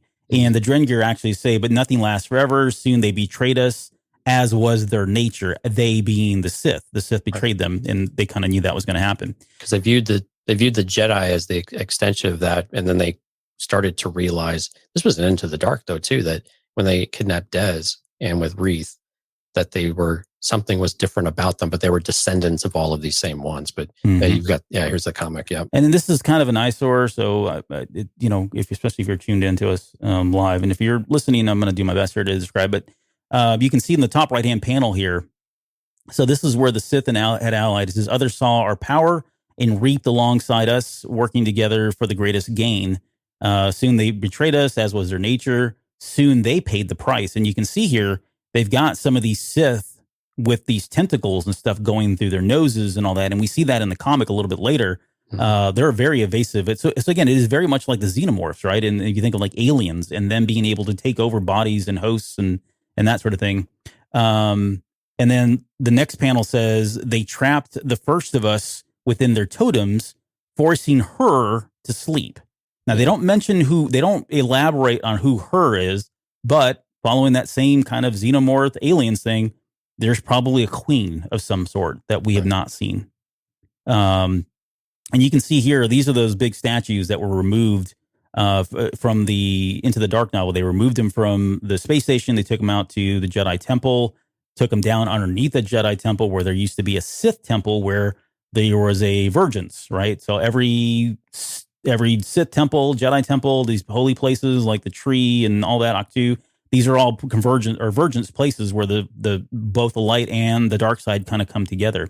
And by taking them, we got something right when we forecasted that. Yeah, right. But the reason they took the statues there is they thought these were possessed with like dark side, and so they were going to put them there, keep them in check, neutralize them down there because of where the Vergence was. And what they ended up doing was allowing the Drengir to get out. And so when they come back to the space station with the statues, they try to put them back in. It doesn't work. They end up like shooting the statues. So the statues are gone. We were not even going to have them anymore at this point. But the other interesting thing from this panel, let me see if I can zoom in here. Yeah, here we go. The other thing here, it says, and while the great progenitor, which is the space station. So a progenitor is something that just pumps out creatures or people or things. So they were using the space station from the way this reads is the Drengir have been using the space station to reproduce and create more of their beings, as kind of how I took it there. And then, and so then it says, until travelers stumbled upon the progenitor, waking her from her slumber. So it could physically, it could literally be mean a her as in a queen. And maybe they use a feminine tense to describe their consciousness or something. I could, I'm getting like, it could be something like that. But I walked away with this thinking, okay, there's a big hive, like a mother queen out here yet somewhere. And we don't know where and we don't know what she's doing at this point, but we know she's loose based on what we got from this comic book. Right. And so we do see this disconnection though. So when the Drengir on the planet start talking about those on the ship, they talk about them being weak. And the leader strike kind of smacks around the other lower level Drengir. They called them weak, that they allowed themselves to be trapped and whatnot. And the leader kind of puts him in his place that, they're all Drengir, but you could tell that there's these kind of divisions of it a bit. And we don't know how much time quite has passed with this, but it's a really interesting concept. And that's why these pods, when they trapped them there, that all the pods they stayed on the ship. So they were stranded in each place and they then lost their transportation. And presumably the planet that they're on is uninhabited of sorts, or maybe they just ate all of it. Yeah. But can they fly ships? We don't really know yet. We know they can wield weapons, which is weird, but we haven't seen a picture of them with a weapon, have we? No, not that I know of. I haven't seen anything. They don't really seem like they need them. But. Well, and they don't. So let's just, to kind of put a bow on this, you've got a plant-like creature that eats meat, right? They're carnivores. Mm-hmm. They are hell-bent on just eating everything that's alive, really. they have the ability to poison you with thorns and all of that. And with that, they have a way to kind of control you. Because remember, in this book, they control Dez. Like, they get him to the point where he's listening to everything he says, and it's only through Reese Silas evoking their former master, Jorah Mali, that he's able to kind of snap out of it. A little cliche, but it works, right? Mm-hmm. And that was what kind of brought him back to the light. But they had him for a while there, and they were doing all kinds of, we don't know what, experiments on him. Because they kept him alive. They chose to they could have eaten him. They chose to keep him alive throughout that entire time. Right. So you've got that. Again, you've got the spores and them being able to emit those. And if you inhale these things, you're maybe got a baby growing in you at this point. Game over, man. Yeah, it's all alien stuff.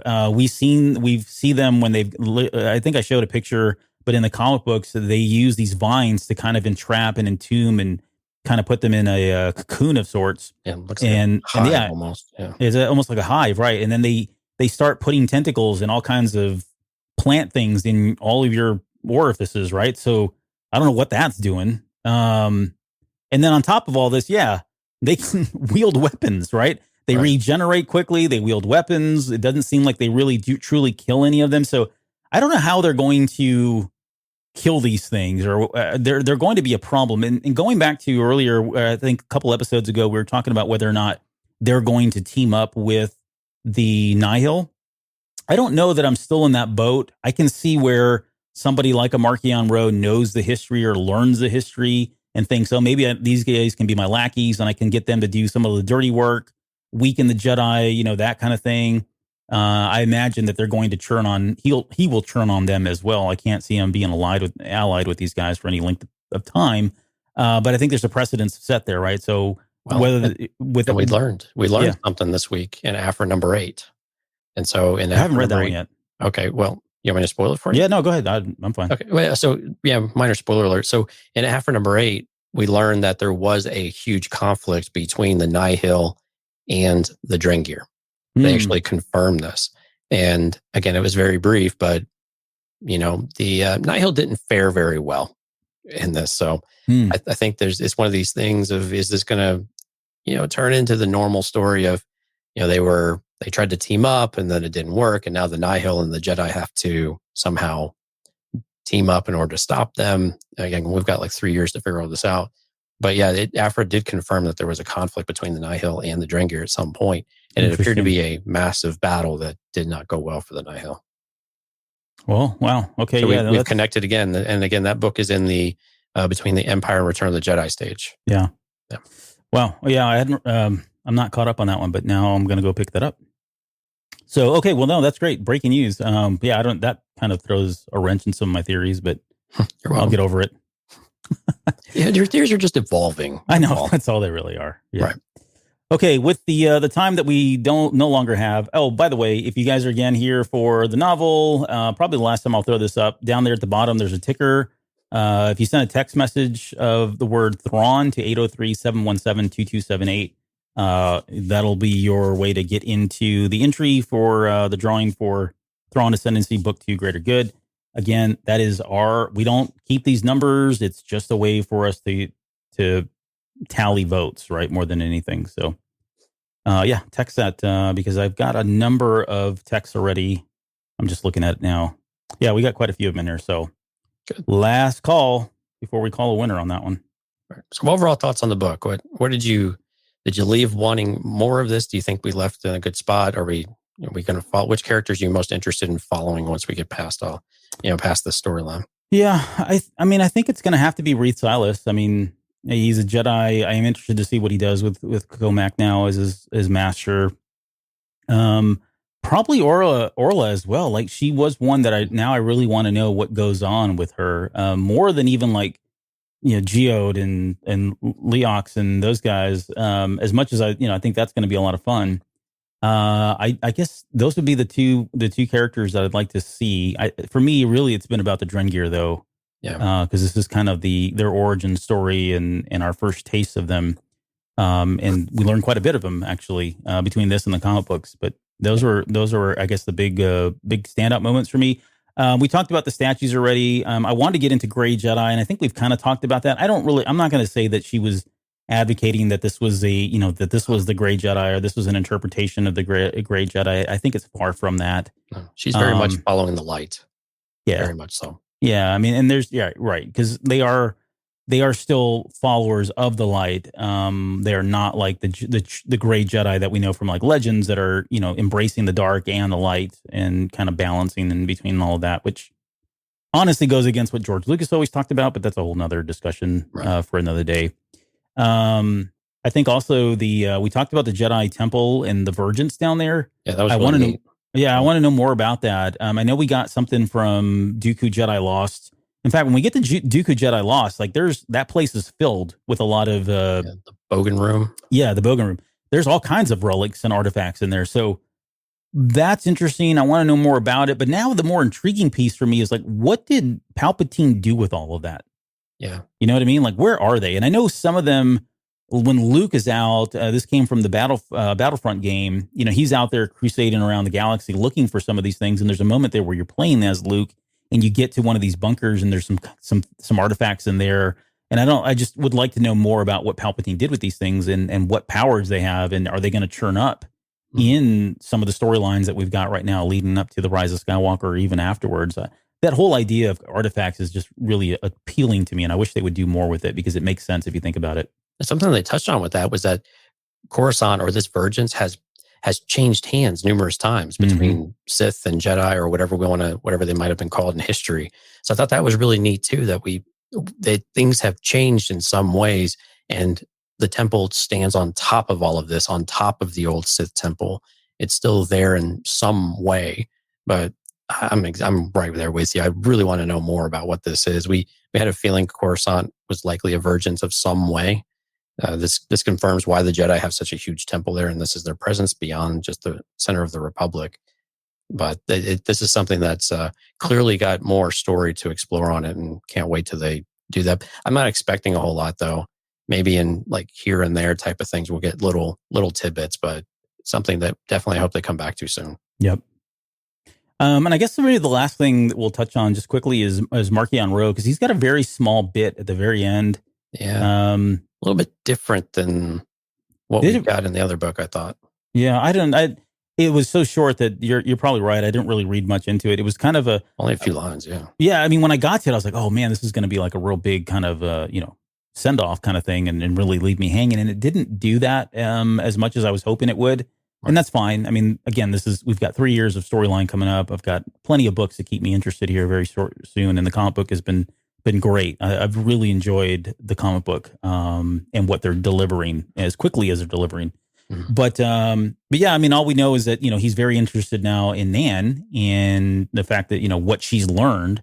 So I am curious to see where he goes with her and what he does with her. And we got his sense that he hates the Jedi. Oh yeah, I mean that came through way more clear in this than anything else that we had. I mean, with his interactions with Loden before, it seemed like it was, yeah, they did some bad things and there was something under the surface, but this just seemed like pure hate. And that was something that did not come across in a lot of the Jedi, that I was surprised. It felt like a very different Marchion Ro than what we had with Charles Soule interpretation of it. Yeah, it did feel a little different. And that, I mean, part of that's probably expected, Sure. Different writers and all that. But yeah, I would agree. We didn't touch on this, and there was a big deal about this, and Jeff brought it up, but he says, any thoughts on the archway the Jedi walked as a meditation test thing? Thought that was kind of interesting. Yeah, I did.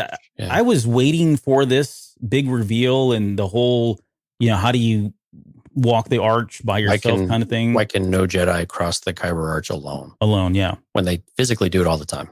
Yeah. I don't... it's been honestly, it's been about a month now since I've read the book, and I would probably need to go back and read it to kind of give a really good, solid answer. I just remember reading about it and thinking, I can't wait to hear the big payoff, and I didn't feel like it delivered. It didn't. Like it was cool, but it wasn't like, oh, okay, that was it. All right, but it was interesting. I mean, I like the concept of it, right? Having this arch built by kyber crystals and everybody sitting in there and meditating, and this kind of being this one central location where people go to kind of solve this riddle. I thought was a cool concept, but I didn't have any other kind of really strong thoughts or opinions about it one way or the other. And you just put Jeremiah's comment on the screen, which I actually misread. He said, "Do you think the Drengir are or will be drawing inspiration from the Yuuzhan Vong?" Which we talked a little bit about before. Terraforming seems like it might be a thing again. Now, he said, "Unironic question." I thought it actually said Unicron, and I was like, "Oh my goodness, Drengir are Unicron." Right. If you're not familiar, Unicron is from the Transformers movie, and he's this planet that consumes other planets just to feed. That's his whole purpose. He's a giant transformer that eats other planets. Yeah. So Drengir and Unicron, epic crossover, Star Wars Transformers, make it happen. It says unironic, yeah, but I can see. But it's unironic, yeah. Unironic question. Not just Unicron. Already noticing the similarities in the sentient plant versus the Jedi. Yeah, Jeremiah, we kind of see it too, and maybe how the planets get reshaped in their image, although they don't seem to have any specific need or desire for that. Yeah, I mean, I think they if they set out to create something similar to the Yuuzhan Vong, they've done a good job by like grounding it in this timeline, grounding it in what we're comfortable in knowing. With the Yuuzhan Vong, I know a lot of people were mad because they just kind of they were excuses. Well, they come from another galaxy, right? And they're outside the Force. They're outside the Force, and so and it was just like, oh, how very convenient that now there's somebody that the Jedi can't hurt, and they're impervious to lightsabers and all that, which I didn't have a problem with. And in fact, I thought that was like the fascinating thing about them for me. What made them so dangerous, right? And that's the point. But I think people just felt like, hey, somebody was just looking for a reason to give the Jedi hell, and this was a very easy way to say, okay, we'll just take everything special about the Jedi and make it unspecial, and now let's see what they do. But I mean, if you think about it, to me, that's some of the better storytelling. I think we've talked about this on the show, but it's like it's the whole God complex with like Superman, right? You're not going to challenge a Superman character with physical tests of strength. He's going to surpass those every time. So what do? You've got to find creative ways as writers, which is challenging. It's hard for me to wrap my head around this stuff, but we have these great writers that continue to put out stories that do challenge a character like Superman in other ways. And the Jedi are no different. We know what they're capable of doing. They've got heightened abilities and senses, and they've got lightsabers, and they've got the Force, and they've got mystical powers. So you've got to be able to challenge them in a way. And if you don't have, especially now, if you don't have the Sith there to do it, you're going to have to find a way to keep them challenged and entertained, right? If you will. Right. And so I think this is a good way of doing it without really kind of jumping the shark, if you will, and going to somebody that's just, they're, we can't explain it, but they're just impervious to all this stuff and they're better than this stuff. Right. And Dante is like, I'm going to acknowledge him because he's been screaming about Drengir equaling Dirge. I can see it. The only thing I would say is Dirge is hell-bent on revenge and he's just crazy, but I can see the similarities there. I mean, they're very similar in terms of what they're trying to do, and they just, very casually going out and killing everything for no real reason. I think that guy has a psychological problem, though, like he's screwed up in the head, rather than these guys who are just not, he says, hear me, rather than the Drengir who are just plants that just want to eat, right, that have a very single purpose. They're not crazy. They're perfectly fine. That's just who they are.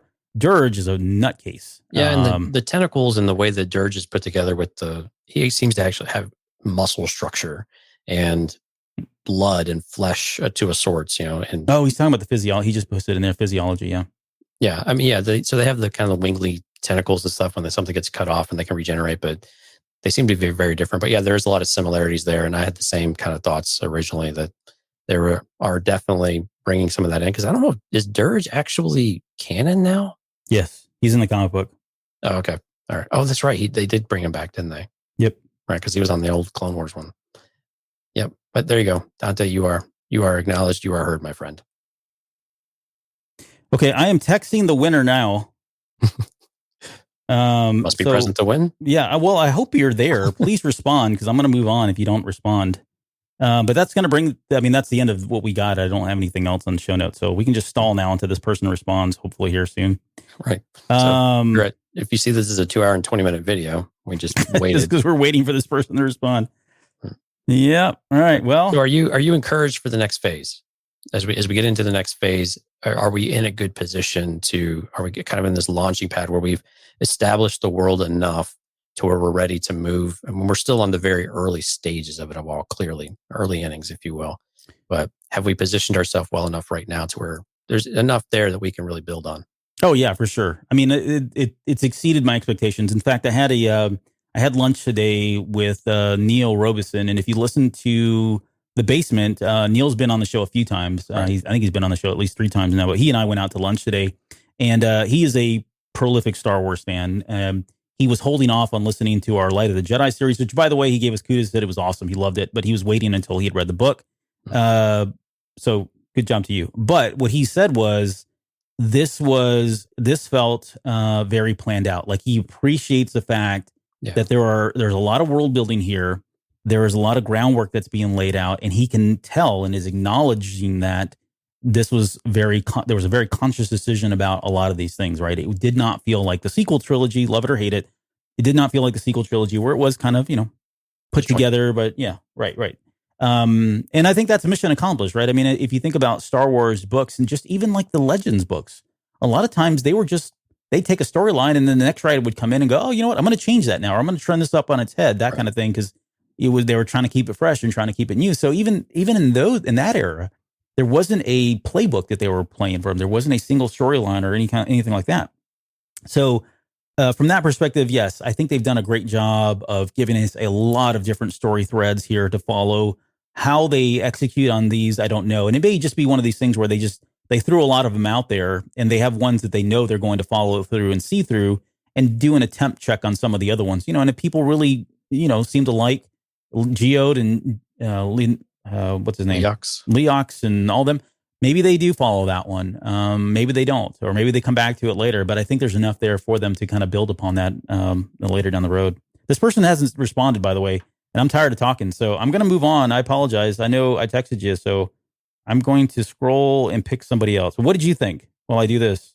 Yeah, I think we're in a good spot to really continue. I'm with you though. I think this idea that we've kind of branched out a bit. Which stories are going to stick? I think the part that I don't know if I'm concerned or I'm just curious how the execution is going to be, is this playing between the different age groups and playing between the different mediums. Comics, the comics are really doing some good stuff right now. Really good, especially the flagship comic. And so I'm concerned about, do you have to read all of the things, right? This is like Civil War for me with Marvel. Yeah. Back in the day, or even some of the DC similar types of things where you have to go and buy all these different books, all these things in order to stay, even just to follow the main storyline. And I really hope that they're somehow able to manage that to where we still have a rather defined path, and to where the material can still be, so a comic can still be relevant, but you don't necessarily have to have all of that. Otherwise, we need to go back to making notes and books and saying, look at this comic or go read this book or, something like that, and help us to piece it together, unless they're able really to give us a more comprehensive timeline about how we should be consuming the content. They keep telling us that we'll read it in the order of release.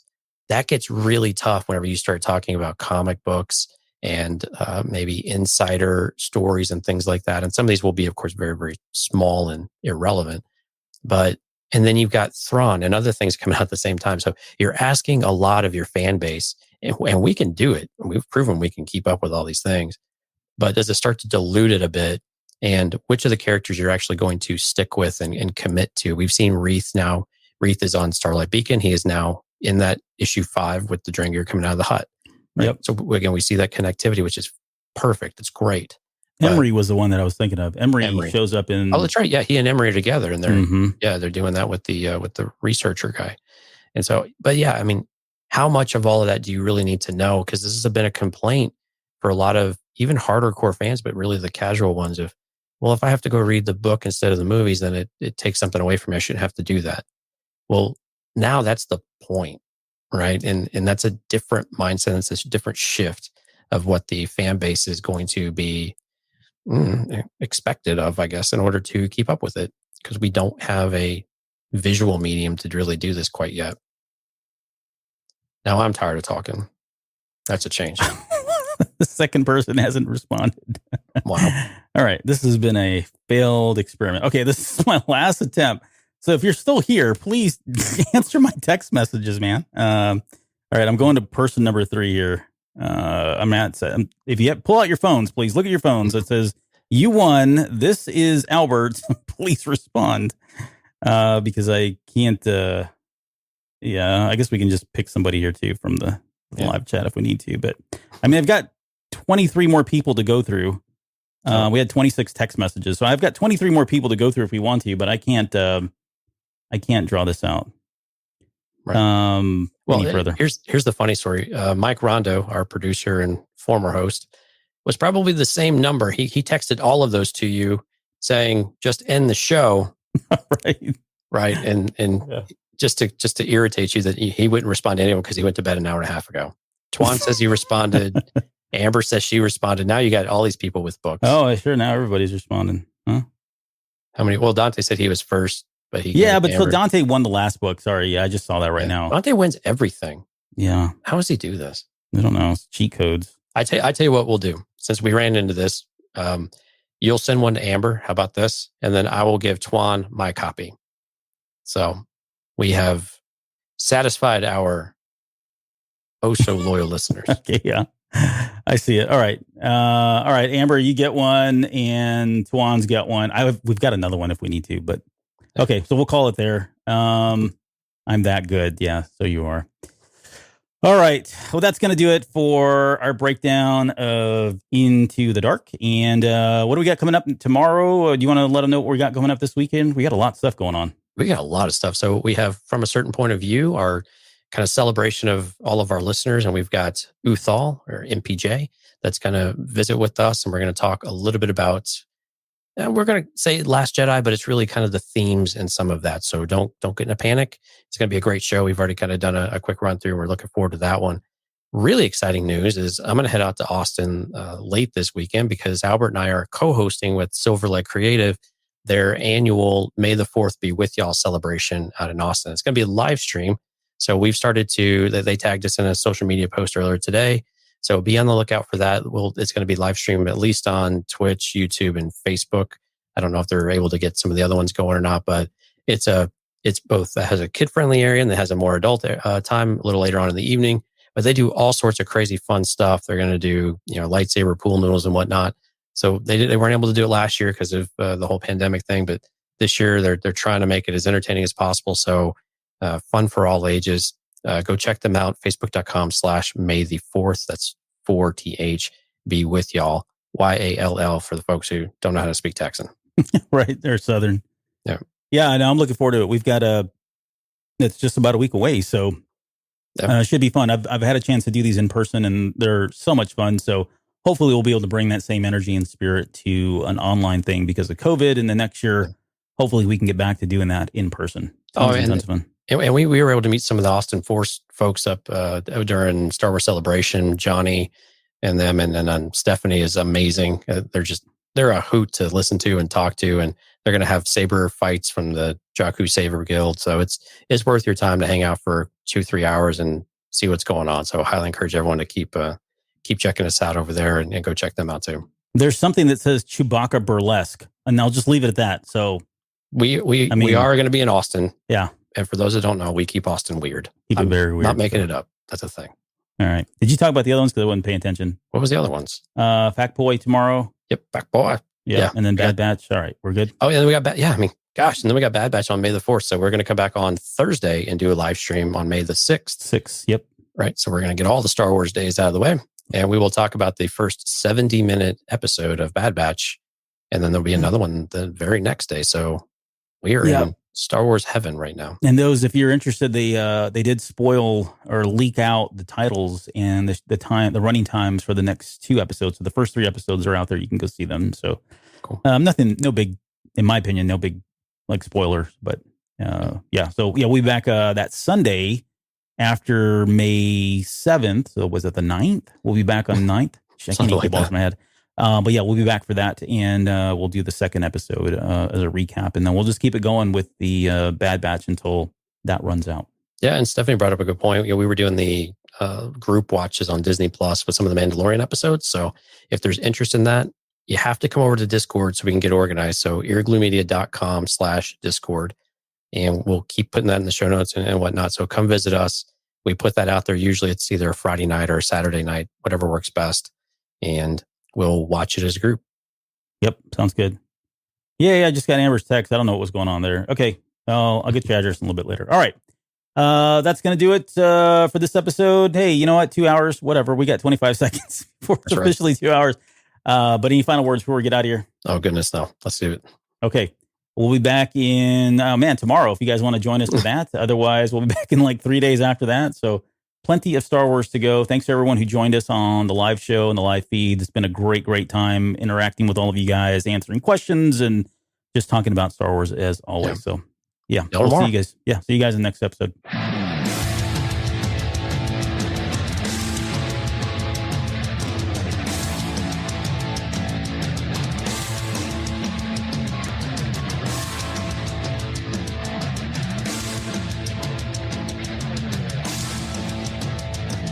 You're still listening? Wow, that's amazing. Well, I'm here to give you the disclaimer. Normally we do a big, long, drawn-out disclaimer thing saying what's what and who's what and all that other stuff, but I think you guys kind of know that Lucasfilm and Disney have no affiliation with us at all, and we have none with them. We talk about Star Wars, which is their property and all that other good, fun stuff, but I think you can tell which is our stuff and which is their stuff. If you can't, well, then send a lawyer to send an email to me, and I'll be glad to chat with them. Other than that, you know what's what, so that's your disclaimer.